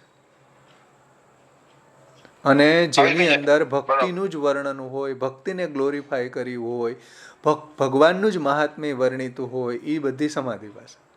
કે જ્યાં ભગવાનનું જ મહાત્મ્ય વર્ણિત હોય, જ્યાં ભક્તોનું જ વર્ણન હોય, જ્યાં ભક્તોને જે ભક્તિની ઉત્કૃષ્ટતા બતાવી હોય, એ બધી સમાધિ ભાષા. ભગવાનનું જ વિશેષતયા વર્ણન છે, ભગવાનના મહાત્મ્યનું જ વિશેષતયા જ્યાં વર્ણન હોય એ સમાધિ ભાષા છે. એ તો શ્રીમદ ભાગવતજીના તમે ભાગવતાર્થ નિબંધનું અધ્યયન કરો તો એમાં મહાપ્રભુજીએ બધા ખુલાસાઓ કરી દીધા છે ઓલરેડી. જય શ્રી કૃષ્ણ. સમાધિ વ્યાસસ્ય પ્રમાણમ ત્રણ ચતુષ્ટય, તો પછી લોકમત ભાષા અને પરમત ભાષા પ્રમાણ ઘણા નહીં. સમાધિ ભાષાને સમજાવવા માટે જે એના અંગરૂપે એ ત્યાં વર્ણિત થઈ છે, પરંતુ સમાધિ ભાષા વ્યાસસ્ય પ્રમાણમ તચ્ચતુષ્ટયમ, સમાધિ ભાષા જ પ્રામાણિક છે. તો અજામિલનું જે આખ્યાન છે જે 6થા સ્કંદમાં એ લોકમત ભાષાનો પ્રસંગ છે, છતાં મહાપ્રભુ જે કૃષ્ણાશ્રય ગ્રંથમાં એનો ઉલ્લેખ કર્યો છે અજામિલાદિ દોષાના નાશકોનું પરિસ્થિતિ, તો એ પરમત ભાષા છે છતાં પણ એમને પ્રમાણ ગણીને કૃષ્ણાશ્રયમાં એનો ઉલ્લેખ કર્યો છે. કોઈ બી વસ્તુનું એક્ઝામ્પલ તો બધી જગ્યાએ આપી શકાય ને, ભાષાની વાત જવા દો, લૌકિક એક્ઝામ્પલ આપી શકાય ને. મહાપ્રભુજી લૌકિક એક્ઝામ્પલ આપે, જો અક્ષત્ર પ્રવિષ્ટનું એક્ઝામ્પલથી કોઈ વાતને સમજાવી હોય તો એ તો ગમે એ એક્ઝામ્પલ આપી શકે, એવું થોડી છે. કેમ ન આપી શકાય એક્ઝામ્પલ કોઈનું? આ તો અજામિલનું આપ્યું, ચાલો કોઈ રાજાનું આપી શકે એવી રીતના. ચાંડાલી ચેત રાજપત્ની, હા, ચાંડાલી ચેત રાજપત્ની, જાતા રાજ્ય છે માનિતા, કદાચિદ અપમાને અપી મૂલતઃ કા ક્ષતિર્ભવેત, પ્રૌઢાપી દુહિતા યદ્વ સ્નેહાન ન પ્રેષ્યતે વરે, તથા દેહે ન કર્તવ્યમ વરસ્તુષ્યતિ નાન્યથા. જેમ યુવાન થયેલી છોકરીને સાસરે વડાવવામાં ન આવે તો આ દ્રષ્ટાંત કઈ ભાષાનું છે? પરમત ભાષા સમજવી આને? લૌકિક ભાષા છે. લોકની અંદર આવું બનતું હોય કે યુવાન થયેલી દીકરીને જો સાસરે વડાવવામાં ન આવે તો એનો વર સંતોષ પામતો નથી. એવી રીતના જો ભગવત સેવા યોગ્ય આપણે બનીએ અને ભગવાનની સેવા જો ન કરીએ તો ઠાકોરજી પ્રસન્ન થતા નથી. લૌકિક એક્ઝામ્પલ તો કોઈ બી આપણે આપી શકીએ, સમજમાં આવે ને? એક્ઝામ્પલનો કોઈ પ્રોબ્લેમ નથી. ખેર, પણ આ રહસ્ય આ સમજો, પરંપરાથી જો ભગવાનની કથા સાંભળેલી ન હોય સદગુરુ પાસેથી તો એ પ્રસંગોને સારી રીતે જે પુરાણના કર્તા જે છે એને અભિપ્રેત પ્રકારે એ સમજાવી ન શકે. ભાઈ તમે મહાપ્રભુજીના સુબોધનીજી, મહાપ્રભુજીનું તત્વાર્દીપ નિબંધ શ્રી મહાપ્રભુજીનું ભાગવતાર્થ નિબંધ, મહાપ્રભુજીના પુરુષોત્તમ સહસ્ત્રનામ સાથે જો આપણે ભાગવતને ન સમજીએ તો આપણને સાચો અર્થ ન સમજાય. તો આપણે ભાગવતમાંથી ને કંઈક એવા રોંગ અર્થો, ખોટા અર્થો આપણે કાઢીએ. સમજમાં આવે ને વાત? એટલે મહાપ્રભુજીએ જે રીતના ભાગવત સમજાવ્યું છે એ રીતના ભાગવતને સમજવું જોઈએ. ષોડશ ગ્રંથ પણ જે આપણને આપણા ટીકાકારોએ સમજાવ્યા એ રીતના સમજવા જોઈએ. તત્વાર્દીપ નિબંધ પણ જે રીતના આવરણ ભંગમાં પુરુષોત્તમજીએ સમજાવ્યું છે એ રીતના સમજવું જોઈએ. તો આપણે પણ પરંપરાથી જ સમજવા જોઈએ બધા ગ્રંથો. મનગણત રીતે તમે ષોડશ ગ્રંથ સમજો ટીકાકારોને સ્કીપ કરીને, ટીકાકારોને સમજ્યા વગર, તો ષોડશ ગ્રંથ સમજમાં જ ન આવે. મહાપ્રભુજીનું હૃદય શું છે એ આ બધા આચાર્યોએ આપણને સમજાવ્યું છે.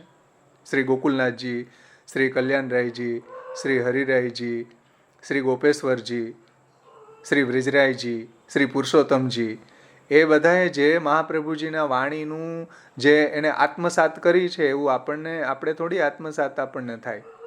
એ તો આ મોટાઓએ જે આપણને ષોડશ ગ્રંથ સમજાવ્યા એ રીતના આપણે ષોડશ ગ્રંથને પરંપરાથી જ સમજવા જોઈએ. નહીંતર આપણે એમાંથી કંઈક ને કંઈક દૂધમાંથી પૂરા કાઢીએ.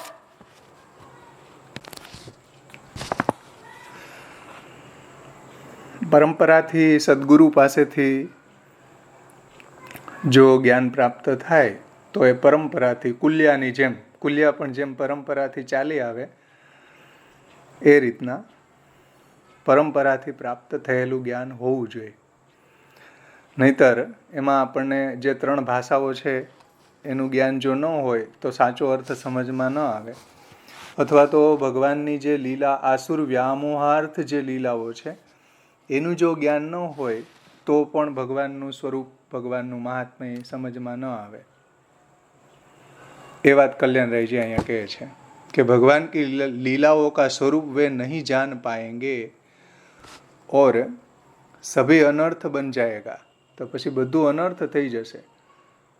કે શાસ્ત્રીજી કથા કહેતા હતા ને પછી ઠાકોરજી જ્યારે ગિરિરાજને ઉઠાવ્યા તો ગિરિરાજ ઉઠ્યો નહીં.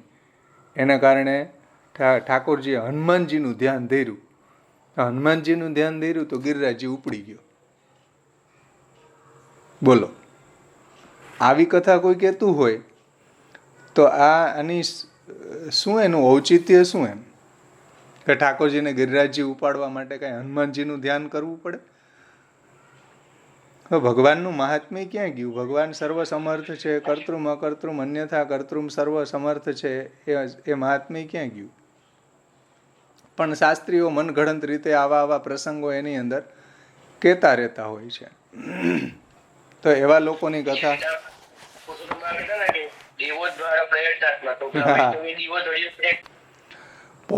પૌરાણિક વક્તા એવं કુલ્યા કી સમાનતા યહ હૈ. જુઓ, પૌરાણિક વક્તા અને નહેર એની સમાનતા એ છે કે જૈસે કુલ્યા પ્રતિદિન પ્રયત્ન કરને પર ही बहती है. એટલે કુલિયામાં જળ છોડવામાં આવે તો એ વહેતી રહે. સમજો, જૈસે કુલિયા प्रतिदिन प्रयत्न करने पर ही बहती है, अपने आप नहीं बहती. એ કોઈ નદી થોડી છે, પોતાની રીતે નથી વહેતી. બીજે ઉપરથી જલ એમાં છોડવામાં આવે તો જ એ વહે છે. अपने आप नहीं बहती. ठीक उसी ही प्रकार जब ये पुराणों का पाठ करते हैं नित्य हो, पुराण पाठ जो इन्हें नित्य करवो जरूरी है. जो पुराणों का पाठ करते हैं तब केवल इतने ही समय के लिए उनके हृदय में भगवत भावों का उदय होता है. पुराणों पाठ જ્યારે કરે નિત્ય કરે તો એટલો સમય જ એને એવો ભગવત ભાવોનો ઉદય થાય છે. केवल उतने ही समय के लिए उनके हृदय में भगवत भाव का उदय होता है, अन्यथा नहीं. केवल कथा के ત્યારે ડૂમો ભરાઈ જાય, રડવું આવે, આવું બધું કથા કહેતી વખતે થાય. હા, પણ પાછા ઘરે જઈને સેવા કેમ નથી કરતા? આટલો બધો ભગવાનનો જો તમને વિરહ હોય કે આટલો બધો ભગવાનમાં પ્રેમ હોય તો તમે અહર્નિશ ભગવાનનું શ્રવણ કીર્તન કરો, આ પૈસા લેવાનું બંધ કરો, ઘરે જઈને ઠાકોરજીની સેવા કરો. એવું તો કાંઈ છે જ નહીં. કથા કે ત્યારે આવું બધું ડૂમો ભરાઈ જાય ને આમ થઈ જાય ને આંખમાં આંસુ આવી જાય ને પાછા જે સાંભળવાવાળા શ્રોતા હોય કેવા કે ઓહો શાસ્ત્રીજી કેવા છે, કથા કહેતા કહેતા અશ્રુપાત થવા લાગે છે, શ્રોતાઓને અશ્રુપાત કરાવી દે છે. એને કારણે અશ્રુપાત કરાવી દે એના કારણે કોઈ ભગવત ભક્ત બની જાય છે? અશ્રુપાત તો જે ઓલું ગ્લિસરીન આવે ને, શું આવે ભાઈ, એને સામે રાખો તો એ અશ્રુ, હા, તો આંસુ આવવા માંડે. કે કોઈ કન્યાની વિદાય થતી હોય ને રડતા હોય બધા, તો વરરાજા રડતા હોય, તો વરરાજા ભક્ત કહેવાય? અશ્રુપાત થતા હોય એટલે અશ્રુપાત થાય એની કોઈ પ્રમાણ થોડું છે કે એ ભક્ત છે? ન પણ હોય. તામસ એવી ભક્તિ એની હોય ભાઈ. અભિસંધાયો હિંસાયામ દંભ માત્સર્યમેવ વા. એટલે એ કોઈની એનું કોઈ પરીક્ષણ નથી ભાઈ, અશ્રુપાત થવું. તો જુઓ, જેટલો સમય એ ભગવાનના આ પુરાણોનો પાઠ કરે એટલો સમય એનામાં ભગવદ્ ભાવનો ઉદય થાય છે, અન્યથા નહીં, હંમેશા નથી રહેતો. જ્યારે એ ભગવાનની કથા કે પુરાણોના પાઠ પોતે જાતે કરે એટલો સમય એનામાં ભગવદ્ ભાવનો ઉદય થાય છે, પછી નથી રહેતો, અન્યથા નહીં. ये बात बताने के लिए आप श्री ने इन्हें कुल्या का दृष्टांत दिया है कि कुल्या नर्मदा नदी સાથે જોડાયેલી રહે, નર્મદામાંથી પાણી છોડવામાં આવે એટલો સમય જ કુલિયા ચાલુ રહે, કુલિયામાં જલ રહે, પછી ન રહે. નહેર બંધ કરી દે ઉપરથી, પછી એમાં જલ ન રહે. એવી રીતના પૌરાણિકો પણ પુરાણનો પાઠ જો ન કરે તો એનામાં ભગવદ્ ભાવ ન રહે. કેટલું સુંદર અહીંયા કમ્પેરિઝન એનું મહાપ્રભુજીએ સમજાવ્યું છે.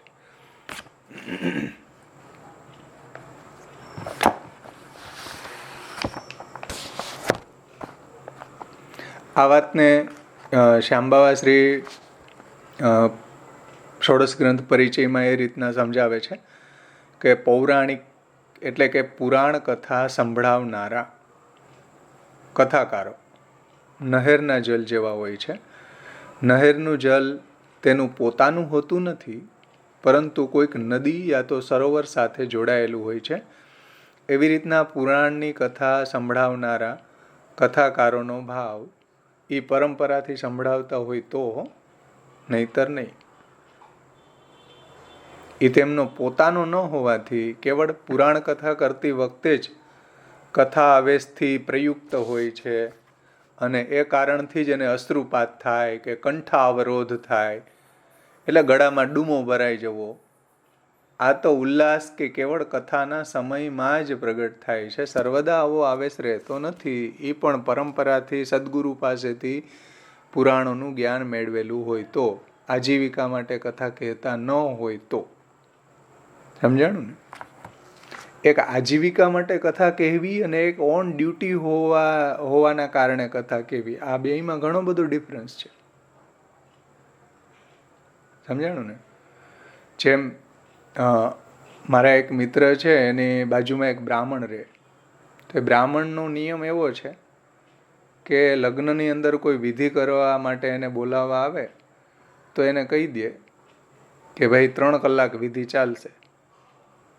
લગ્નની અંદર કોઈ જૂતા પહેરીને આવશે તો હું ભાગી જઈશ, હું વિધિ કરતો બંધ થઈ જઈશ.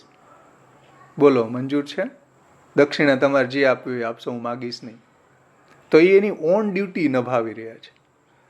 પૈસાનું મહત્વ એને નથી. બ્રાહ્મણ છે, કર્મકાંડ કરે છે, પણ એનો ધર્મ બજાવે છે કે હું ભાઈ ધર્મનું આચરણ કરું. મારે કોઈ મને લગ્નની વિધિ કરવા માટે આમંત્રણ આપે છે તો મારે કરવા જવી જોઈએ, પણ મારી આ શરતો છે, શાસ્ત્રી શરતો. પછી તમારે દક્ષિણા જે કાંઈ દેવી હોય એ આપજો, એ તો શાસ્ત્રોક્ત છે અને હું લઈ શકું, તમારે હું માગી ન શકું. સમજો, બ્રાહ્મણ દક્ષિણા માગી ન શકે એ જ દક્ષિણા કહેવાય. લિસ્ટમાં છેલ્લે લખી દે એટલા મારા થશે, એ શાસ્ત્રોક્ત પ્રકાર નથી ભાઈ. એ પછી સામે યજમાન ભલે એને એક ફૂલ આપે, એક તુલસીનું પત્ર આપે, તો એને એ સંતોષ માનવો જોઈએ, એ બ્રાહ્મણ છે. એટલે આ બ્રાહ્મણ ભાઈ જે છે એને કહ્યું કે જો જૂતા પહેરીને આવશો લગ્નમાં, મંડપમાં કોઈ પણ આવશે, વરરાજો શું, તો હું વિધિ નહીં કરાવું. મારી વિધિ 3 કલાક ચાલશે, બોલો. તમારે જે વાડી રાખવી હોય એને આ રીતના પહેલાં એગ્રી કરી લેજો. મારી વિધિ એટલી ચાલશે, પૂરેપૂરી વિધિ, તો હું લગ્ન કરાવવા આવું, નહીંતર ના આવું. તો આ એની ઓન ડ્યુટી છે, સમજાઈશ ને? ધંધો નથી બનાવ્યો એને, ધર્મને. તો કથા કહેવી એ એની ઓન ડ્યુટી હતી પૌરાણિકોની. એ રીતના કથા કહેતા, બિઝનેસ માટે નહીં જે અત્યારે લોકો કહે છે. એટલે ઓન ડ્યુટી અને બિઝનેસ આ બે અલગ વસ્તુ છે. સમજાણી વાત? ભાવેશ, હા, પહેલા જે આ પૌરાણિક હતા ને, એ લોકો નદીમાં નાય, પોતાનું બધું એ કરે, પછી ત્યાં કથા વાંચવા બેસી જાય. જે સાંભળે એ જે લાવે તે ઢગલી કરીને મૂકી દે, છેલ્લે પોતે જ મેળ ઉભા થઈ જતા રહે બધું લઈને. આ એમનો નિયમ હતો. સુંદર. એટલે ઓન કોન્ટ્રાક્ટ કઈ નહીં, જેને જે મૂકવું હોય તે મૂકે. કોઈ ચોખા વાડકીએ લઈ આવે, કોઈ લોટે લઈ આવે, ઢગલી કરીને જતા રહે. આ મારું જોયેલું છે. વાહ. હવે જુઓ, એને કોઈ કામના નથી, એને બીજાના કલ્યાણની ભાવના છે. કથા કહીને બીજાનું કલ્યાણ કેમ થાય એવી સદવૃત્તિ છે, સદભાવના છે. એટલે મહાપ્રભુજી એને પૌરાણિક કહે છે, એને કુલ્યા કહે છે કે ભાઈ એનું જલ પીધા જેવું છે. કુલિયામાં સારું જલ હોય, પીવાલાયક હોય. પણ ક્ષેત્રમાં પ્રવિષ્ટ થઈ ગયું ને ભાઈ, પછી કોઈ દિવસે પીવાલાયક ન રહે, જે મહાપ્રભુજી આગળનો પ્રકાર કહે છે. અને આ જે પ્રસંગ છે, ગિરીશભાઈને કહું કે રાજા દુબે ને માધવ દુબેના પ્રસંગમાં આવે ને, બે બ્રાહ્મણ એ ચોરા ઉપર કથા કહેતા હોય, બરાબર, તો એ પણ એવો જ પ્રકાર છે ને કંઈક કે ભાઈ પેલા ચોરા ઉપર એ કથા કહેવા જતા હતા, પછી ગામ લોકો પિતા પણ હતા. હા, પદ્મનાભદાસજીના પિતા પણ એવા જ પૌરાણિક હતા. વાર્તામાં એમાં નીચ વાર્તામાં પેલામાં સમજાવ્યું છે એ રીતે. હા હા. તો જુઓ, બીજું કોઈ કથા કરતું નહીં ત્યારે. જે પરંપરાથી કથા કહેતા હતા એ જ લોકો કરતા. બસ એ લોકો જ કરતા હતા કથા. હા. એટલે આજની તારીખમાં તમે જુઓ કે બીજા લોકોને વધારે પૈસા મળી રહ્યા છે ને એના કોમ્પિટિશનમાં આપણે હવે કથા ચાલુ કરી દે, આપણને મળવા લાગી જશે. એવા બ્રાહ્મણો અત્યારે 99% 100% કહીએ તો એમાં કાંઈ અતિશયોક્તિ નથી. એવા જ છે. હા, બોલો. એને એમ હજી કંઈક ઘટે છે કે હવે આપણે જાહેરમાં કથા કહીને હજી મેળવી લઈએ કંઈક.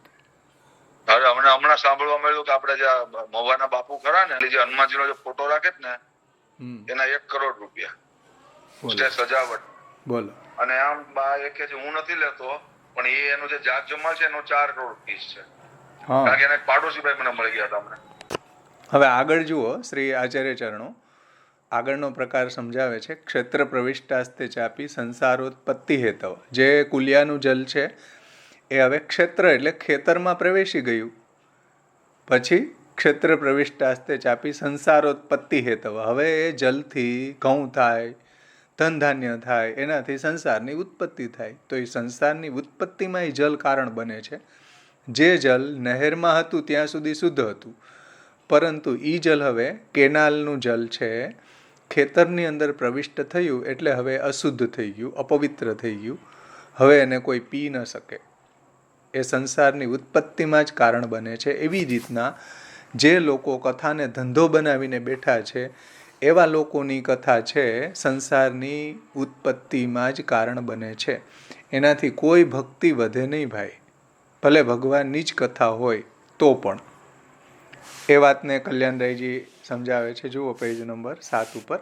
ક્ષેત્ર પ્રવિષ્ટાસ્તે ચાપી संसारोत्पत्ति हेतव. अब आप श्री तीसरे प्रकार के वक्ता का भाव क्षेत्र प्रविष्टा इत्यादि शब्दों से बता रहे हैं. क्षेत्र प्रविष्टास्ते चापी, इसमें प्रयुक्त हुआ च, क्षेत्र प्रविष्टास्ते च अपी.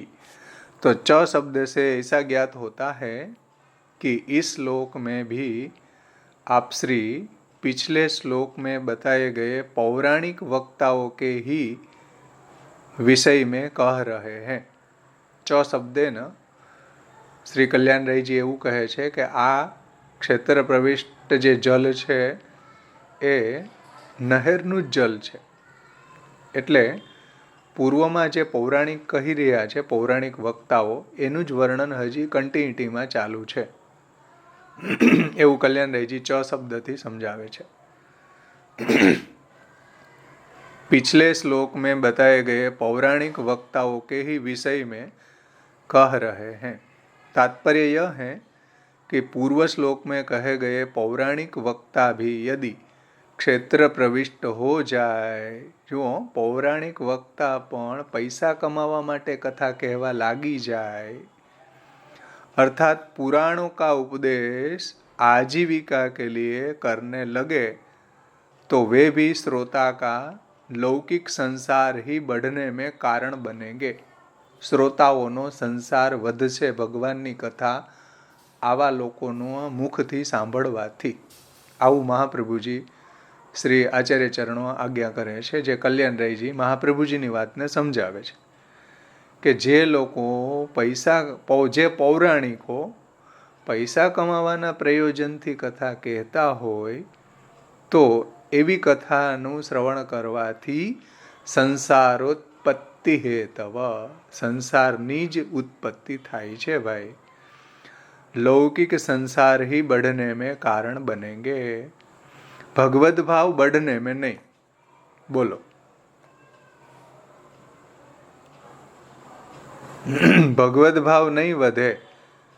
સંસારોત્પત્તિ હેતવો ભવતી ઇતિ અર્થ. સંસાર જ વધશે, ભગવદ ભાવ નહીં વધે ભાઈ આવી કથાનું શ્રવણ કરવાથી. તમે એમ કહો કે ગમે ત્યાંથી ભગવાનના ગુણો જ છે ને, ચાલો સાંભળો.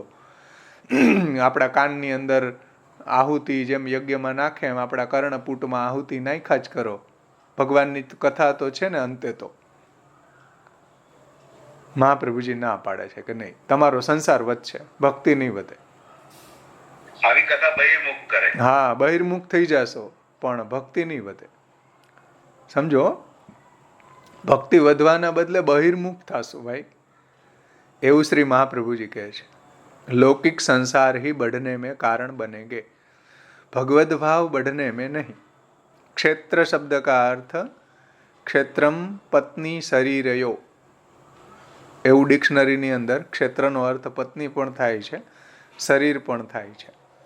અમરકોશમાં વાતને કહી છે, ડિક્શનરીમાં તમે જુઓ તો આ રીતના ક્ષેત્રના ઘણા બધા અર્થ થાય છે.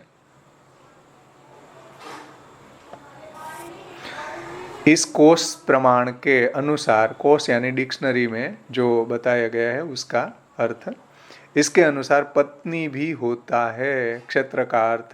अतः श्लोक का भावार्थ यह हुआ कि पुराणों का उपदेश करने वाले वक्ता भी यदि अपनी देह, समझो क्षेत्रનો અર્થ દેહ, પત્ની વગેરે લીધું છે. ક્ષેત્ર ક્ષેત્રજ્ઞયો વિદ્ધિમ, ભગવદ્ ગીતામાં છે ને અધ્યાય ક્ષેત્ર ક્ષેત્રજ્ઞ. તો જુઓ, દેહ, પત્ની, કુટુંબ, ध्यानથી समझो. पुराणों का उपदेश करने वाले वक्ता भी यदि अपनी देह, पत्नी, कुटुंब आदि का भरण पोषण करने के लिए उपदेश करता हो, तो वे लौकिक संसार ही बढ़ाएंगे. જે પોતાના દેહને ભોગ ભોગવવા માટે કે પત્ની કુટુંબનું ભરણ પોષણ કરવા માટે ભગવાનની કથા કહેતા હોય, તો આવા વક્તાઓની કથાથી શ્રોતાઓનો સંસાર વધશે. કારણ કે વક્તાનું પ્રયોજન એવું જ છે.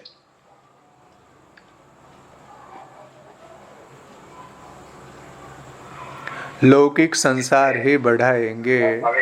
હા હા, એટલે શામુ બાવા પ્રવચન કરે એ પછી ઉભા થઈ અને કોઈને ચરણ સ્પર્શ ના આપે, કોઈની ભેટ નહીં લેવાની, ગમે તેટલા દિવસ બિરાજે તો પણ, અને પછી ત્યાંથી પધારી જાય.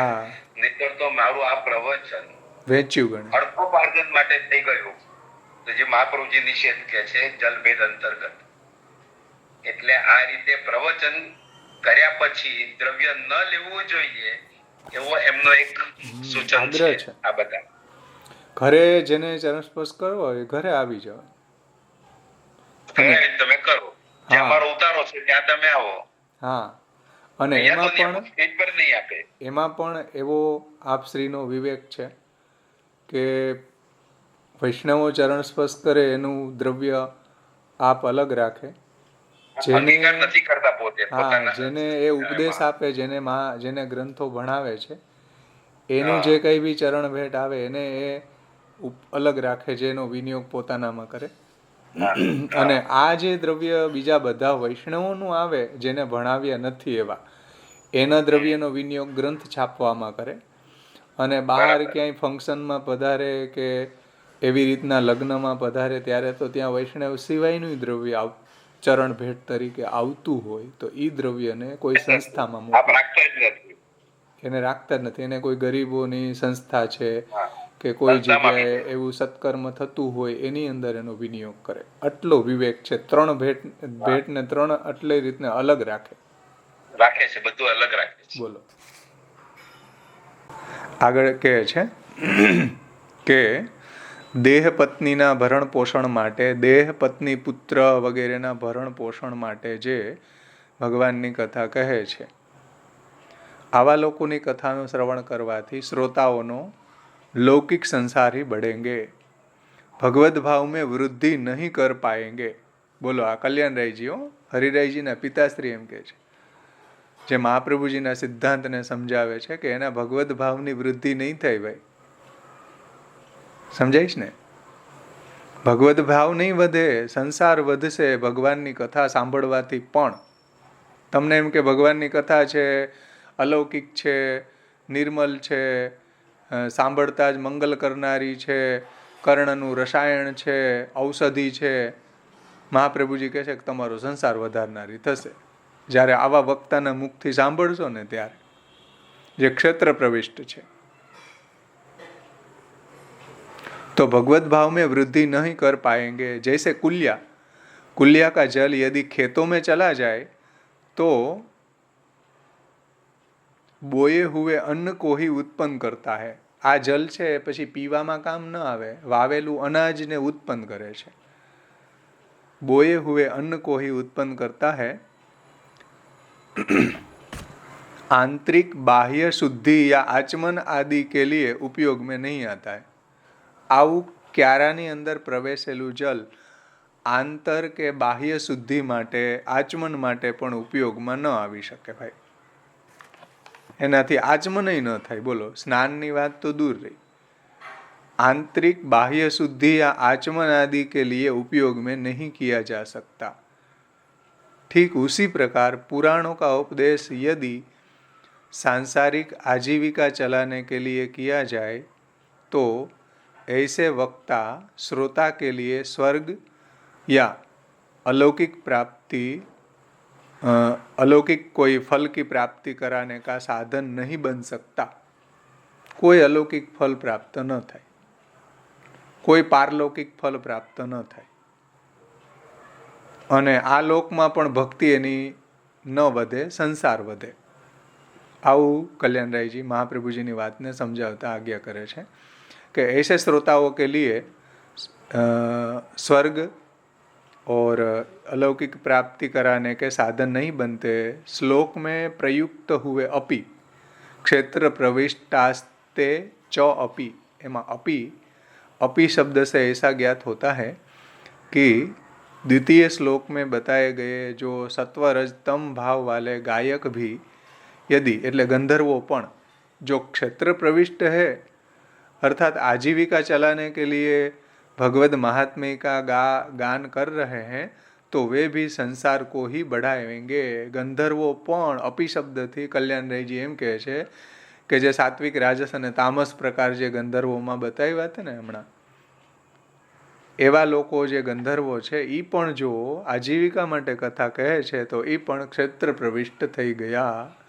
ક્ષેત્ર પ્રવિષ્ટાસ્તે ચાપી સંસારોત્પત્તિ હેતવ, સંસાર જ ઉત્પન્ન થાય એનાથી. સમજાણું? તો બધાને આ વાત સમજમાં આવી હશે.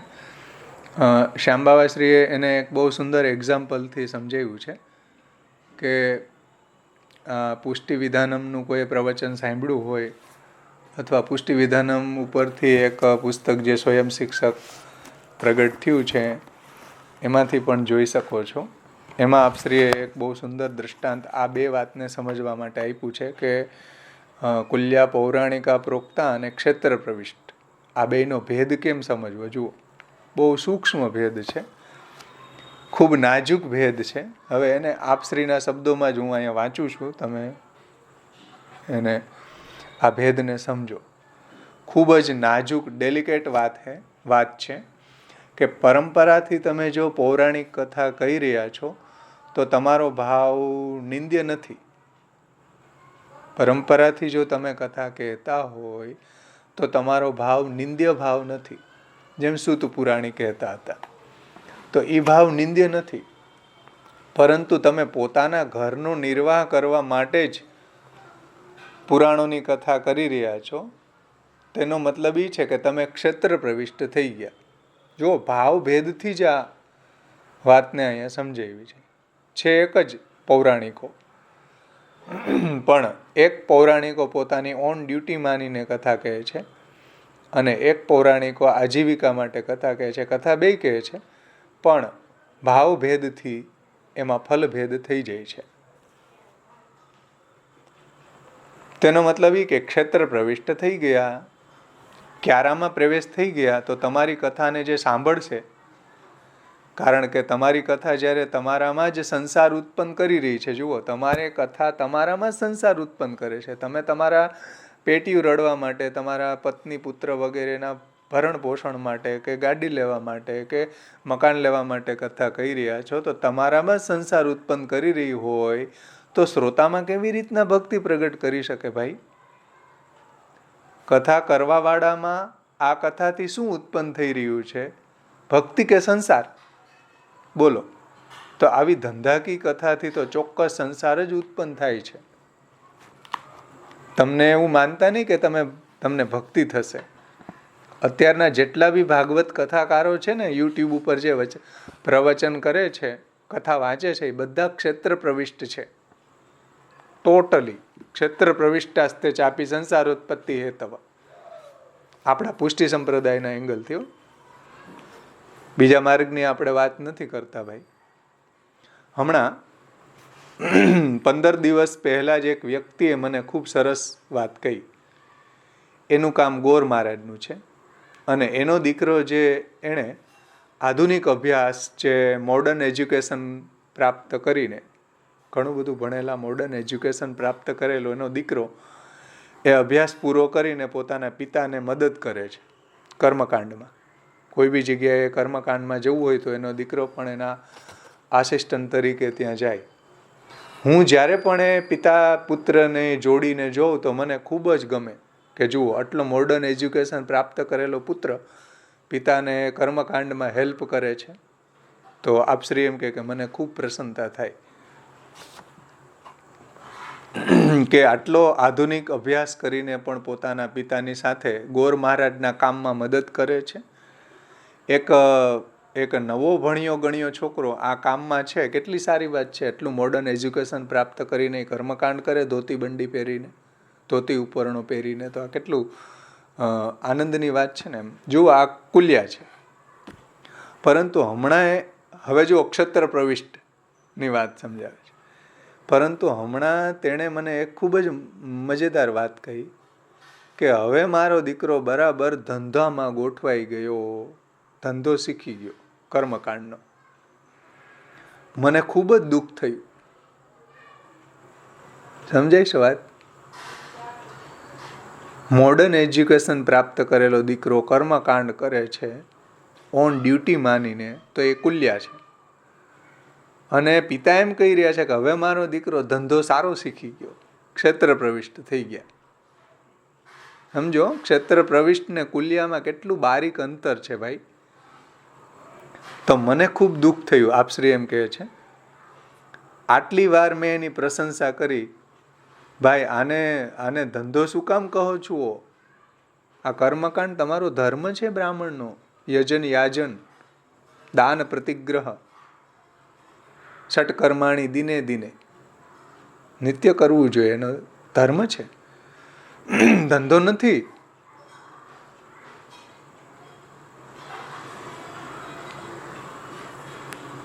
સમજમાં આવી છે વાત? કેટલું બારીક અંતર છે જુઓ.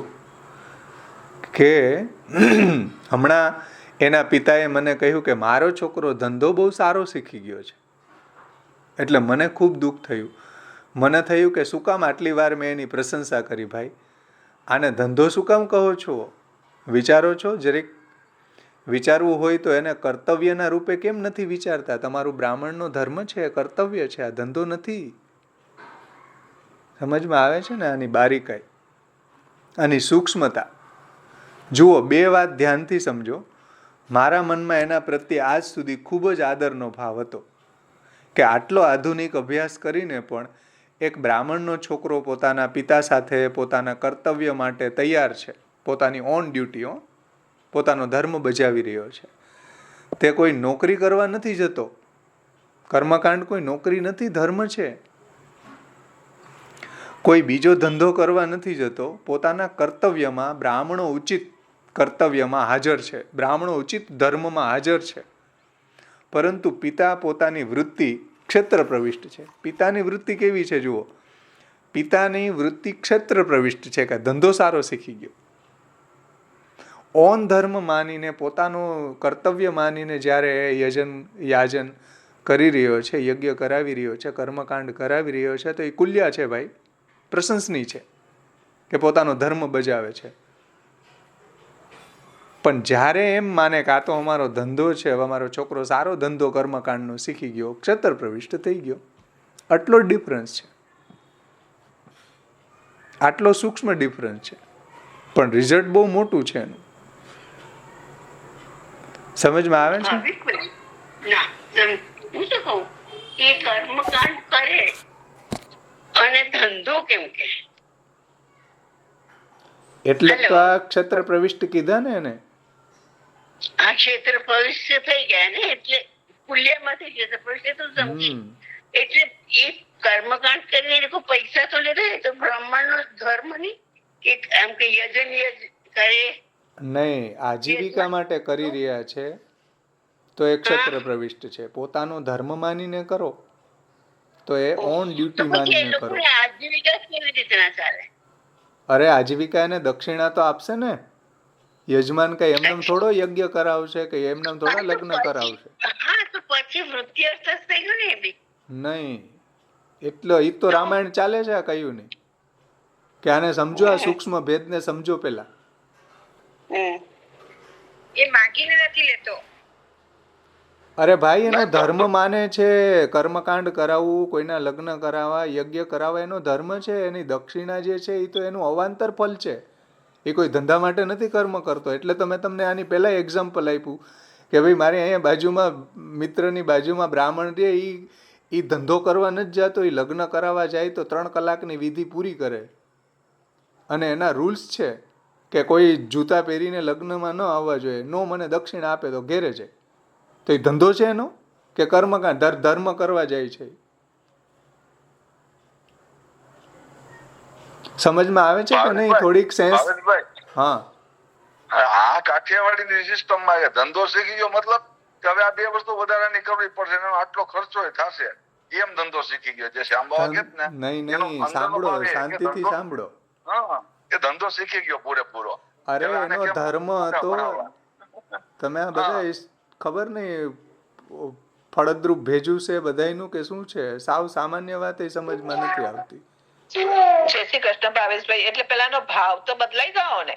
હા, ભાવ બદલાઈ ગયો, એમાં પ્રયોજન બદલાઈ ગયું, એમાં આખો ક્ષેત્ર પ્રવિષ્ટ થઈ ગયો ભાવ બદલાવાને કારણે. બીજી કોઈ અહીંયા વાત નથી. એક એવા ભાવથી જાય છે કે મારી ધર્મ છે, યજ્ઞ કરાવો મારો ધર્મ છે બ્રાહ્મણ તરીકેનો. સમજાઈશ ને? અને એક એવા હેતુથી જાય છે, એક એવા હેતુથી જાય છે. ધંધાનો ભાવ ના જાય એટલે ક્ષેત્ર પ્રવેશ. બરાબર? હા, ધંધાનો ભાવ આવી ગયો તો ક્ષેત્ર પ્રવિષ્ટ થઈ ગયો. પોતાનો ધર્મનો ભાવ છે, ધર્મ બજાવવાનો ભાવ છે, તો એ કુલ્યા છે. ઓકે, સરસ. સમજાઈશ ને? હમણાં એક બીજું દ્રષ્ટાંત આપ્યું શ્યામ બાવાશ્રીના વચનામૃત મેં સાંભળ્યા એમાં કે કોઈ સારી પોસ્ટ ઉપર કોઈ પ્રોફેસર બ્રાહ્મણ,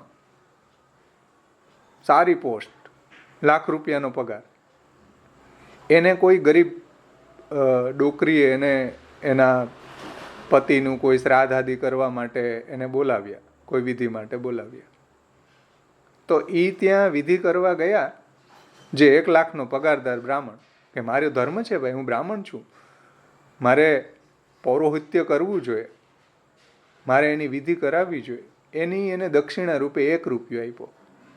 એ કલકત્તા હાઈકોર્ટનો જજ. હા, કલકત્તા હાઈકોર્ટનો જજ, બોલો, કલકત્તા હાઈકોર્ટનો જજ 1 રૂપિયો દક્ષિણા આપ્યો એ ડોકરીએ. હવે એ 1 રૂપિયો એને, હા, 1 રૂપિયો એને એવો લાગ્યો કે આજે મને મારા ધર્મના જે દક્ષિણા મળી છે એકદમ લીગલી શાસ્ત્રોક્ત દ્રવ્ય મળ્યું. અને ત્યારે પણ ડોશીએ કહ્યું કે મારી પાસે દ્રવ્ય નથી, મારી ઝૂંપડી આવીને તમે લઈ જજો. ઝૂંપડીમાં લેવા ગયા છે. હા, બોલો, ત્યાં લેવા ગયા. ત્યાં લેવાનો. બોલો, હવે એ ધંધો માનવો કે ધર્મ માનવો ભાઈ? હવે ધર્મ છે. હા, તો ધર્મ ને ધંધામાં કઈ ફેર છે કે નહીં? બોલો, જો ધર્મ છે તો ક્ષેત્ર, તો એ કુલ્યા છે, અને ધંધો બનાવીને બેઠા છે તો ક્ષેત્ર પ્રવિષ્ટ થઈ ગયા.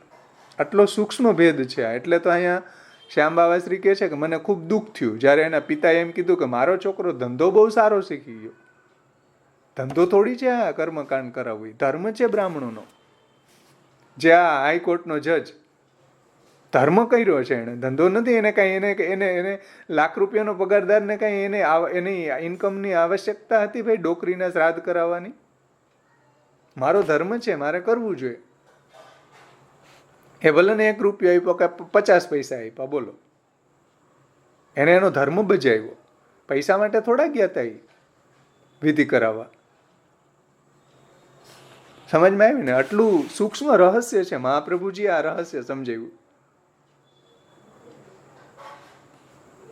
તો એને અહીંયા સમજાવે છે. હું 2-3 લીટી છે, લઈ લો, જુઓ કે પોતાના કર્તવ્ય માટે આટલો તૈયાર થયેલો પુત્ર જે છે એ એના પિતા પાછો એને ધંધો માની રહ્યા છે. તમે એને બ્રાહ્મણ ઉચિત કર્મમાં હાજર છે એમ કેમ નથી કહેતા? પરંતુ પિતા પોતાની વૃત્તિ ક્ષેત્ર પ્રવિષ્ટ છે. પિતાની વૃત્તિ ક્ષેત્ર પ્રવિષ્ટ છે. આવી અયોગ્ય વાતને એણે કહી કે હવે મારો દીકરો ધંધો બરાબર શીખી ગયો છે, તો મેં કહ્યું કે એ તમારી સાથે કામ કરતો હતો ને, કર્મકાંડ કરતો હતો ને? તો એણે કહ્યું કે આપણે તો એ જ ધંધો છે ને કર્મકાંડનો. તો મેં કહ્યું કે હા, હવે સમજી ગયો કે તમે કહેવા શું માગો. મતલબ કે પિતા ખુદ એને કર્તવ્યના રૂપમાં નથી માનતા, ધંધો માની રહ્યા છે. કર્તવ્યના રૂપમાં માનતા હોય તો કુલ્યા છે, ધંધો માનતા હોય તો ક્ષેત્ર પ્રવિષ્ટ છે. ભાઈ, સમજમાં આવે છે ને વાત? જુઓ, ધંધા રૂપમાં લઈ રહ્યા છો તમે એને, જ્યારે ખરેખર તો કર્તવ્યના રૂપમાં તે વાતને લેવી જોઈતી હતી. બ્રાહ્મણનું એક કર્તવ્ય છે. તો જુઓ, વાત તો એક જ છે, સમજો, વાત એક જ છે કર્મકાંડ કરાવવાની. કોઈ ધંધાના રૂપમાં કરે છે, કોઈ પોતાની ધર્મના રૂપમાં કરે છે. વાત એક જ છે. પ્રયોજન બદલાઈ ગયું, ભાવભેદ થઈ ગયો. તો જુઓ, વાત એક જ છે કે જે કર્તવ્ય નિભાવી રહ્યો છે, તો એવો કોણ યજમાન હશે કે જે પોતાના ગોર મહારાજને ભૂખે મારશે કે દક્ષિણા નહીં આપે? એવો કોણ યજમાન હોય? જ્યાં સુધી એ દક્ષિણા ન આપે ત્યાં સુધી એનો યજ્ઞ સંપન્ન જ ન થયો કહેવાય. કોઈ એવો યજમાન હોય નહીં કે એને દક્ષિણા ન આપે. આપશે, પણ તે યજમાનનો ભાવ પોતાના ગોર મહારાજને ભૂખ્યા નહીં મરવા દેવાનો, અને ગોર મહારાજનો આ ધંધાકી ભાવ છે, આ ધંધાકી ભાવ આવી ગયો. સમજાઈશ ને? આ ક્ષેત્ર પ્રવિષ્ટ થઈ ગયો. આટલો ડિફરન્સ છે કુલ્યા અને ક્ષેત્ર પ્રવિષ્ટમાં. હવે સમજમાં આવે છે કે નહીં વાત? કે સમજમાં નથી આવતું ભાઈ? બોલો. ક્ષેત્ર પ્રવિષ્ટ અને કુલ્યા. નહેરનું જલ પીવા લાયક હોય છે, ખેતરમાં પ્રવેશેલું જલ પીવા લાયક હોતું નથી. આટલો ડિફરન્સ છે. એવી રીતના જે પરંપરાથી એકદમ ક્લિયર થઈ ગયું. હા, જે પરંપરાથી સદગુરુ પાસેથી પુરાણોનું જ્ઞાન મેળવીને પોતાનો ધર્મ માનીને જે પુરાણની કથા કહે છે તો એ કુલ્યા છે. અને એના કોમ્પિટિશનમાં જે અત્યારના આધુનિક શાસ્ત્રીઓ જે છે એ પૈસા કમાવા માટે જ્યારે કથા કહે છે ત્યારે એ ક્ષેત્ર પ્રવિષ્ટ થઈ ગયા. મારી સાથે હીરા ઘસતો એ બ્રાહ્મણનો છોકરો છે એ અત્યારે મોટો શાસ્ત્રી બની ગયો. હમણાં 99મી ભાગવત કથા હતી એમની, તો એ પહેલાં જપ્યા તરીકે જાતા. જપ્યા હોય ને પાટલા અલગ અલગ 108 પાટલા અને એવી રીતના, તો એમાં જપ કરવા જતા. જે બાજુમાં બ્રાહ્મણો બધા જપ કરતા હોય તો એને બધું જ જોઈ લીધું કે કેવી રીતના ભાગવત કથા કહે છે, કઈ રીતના એ લોકો પબ્લિકને આકર્ષે છે. આવી રીતના એ 4-5 વાર 10 વાર ગયા તો એને ભાગવત કથા કરતા આવડી ગયું. હવે એની અત્યારે સારામાં સારી ભાગવત કથા વાંચે છે, પણ પૈસા કમાવા માટે વાંચે છે. એ કુલ્ય નથી, હવે એ ક્ષેત્ર પ્રવિષ્ટ થઈ ગયા. કારણ કે પરંપરાથી તો એ મારા ભેગા હીરા ઘસતા. સમજાઈશ ને વાત? એને કથા કરવાને, કથાને બિઝનેસ બનાવ્યો, ધંધો બનાવ્યો. આની કથા કોઈ શ્રવણ કરે તો મહાપ્રભુજી એમ કહે છે કે સંસારોત્પત્તિ હેતવ, સંસાર જ ઉત્પન્ન થાય. ભગવાનની કથા સાંભળવાથી પણ સંસાર ઉત્પન્ન થાય. બોલો, સંસારોત્પત્તિ હેતવ, સંસારને જ પેદા કરે છે આવી કથા. કારણ કે વક્તાનો સંસાર ઉત્પન્ન થાય છે કથા કરવાથી. સંસાર માટે તો કથા કહી રહ્યા છે. અહીંયા તો ઉદર ભરવાની વાત છે. ઉદર ભરવાથી આગળની વાત અત્યારે તો થઈ ગઈ. ગાડી લેવા માટે, વિષય ભોગ ભોગવવા માટે, મોટા મોટા મકાન લેવા માટે, મોટા મોટા ટીવી લેવા માટે. ઉદર ભરવાથી ઉપર, ઉદરની ઉપરની વાત થઈ ગઈ. બોલો, થઈ ગઈ ને? તો આવા બધા લોકો કથા કહી રહ્યા છે. એ કથાની ઇન્કમથી પોતાનો સંસારનું, પોતાના ગૃહસ્થાશ્રમનું ભરણ પોષણ કરી રહ્યા છે. તો શ્રોતાઓમાં શું એની ઇફેક્ટ આવશે ભાઈ? શ્રોતાઓની અંદર એ સંસાર વધશે. સ્વાભાવિક વાત છે આ તો. વક્તા જેવા પ્રયોજનથી કથા કહે છે, શ્રોતામાં એની ઇફેક્ટ એવી જ થશે. એક જ ભગવાનનું ગુણગાન જે છે સંસારને ઉત્પન્ન કરવા વાળું બની જશે. આટલી સિરિયસ વાત છે આ, ડેલિકેટ વાત છે એટલી, છે ને? એટલે પુરુષોત્તમજીનું ને બધું આપણે આવતા વખતે લેશું. પુરુષોત્તમજીએ ખૂબ આમાં સુંદર વિવેચના કરી છે. કલ્યાણરાયજીનું આપણું અધૂરું છે. હવે આપણો સમય થઈ ગયો છે, તો આશ્રયનું પદ બોલે આપણે સમાપન કરીએ.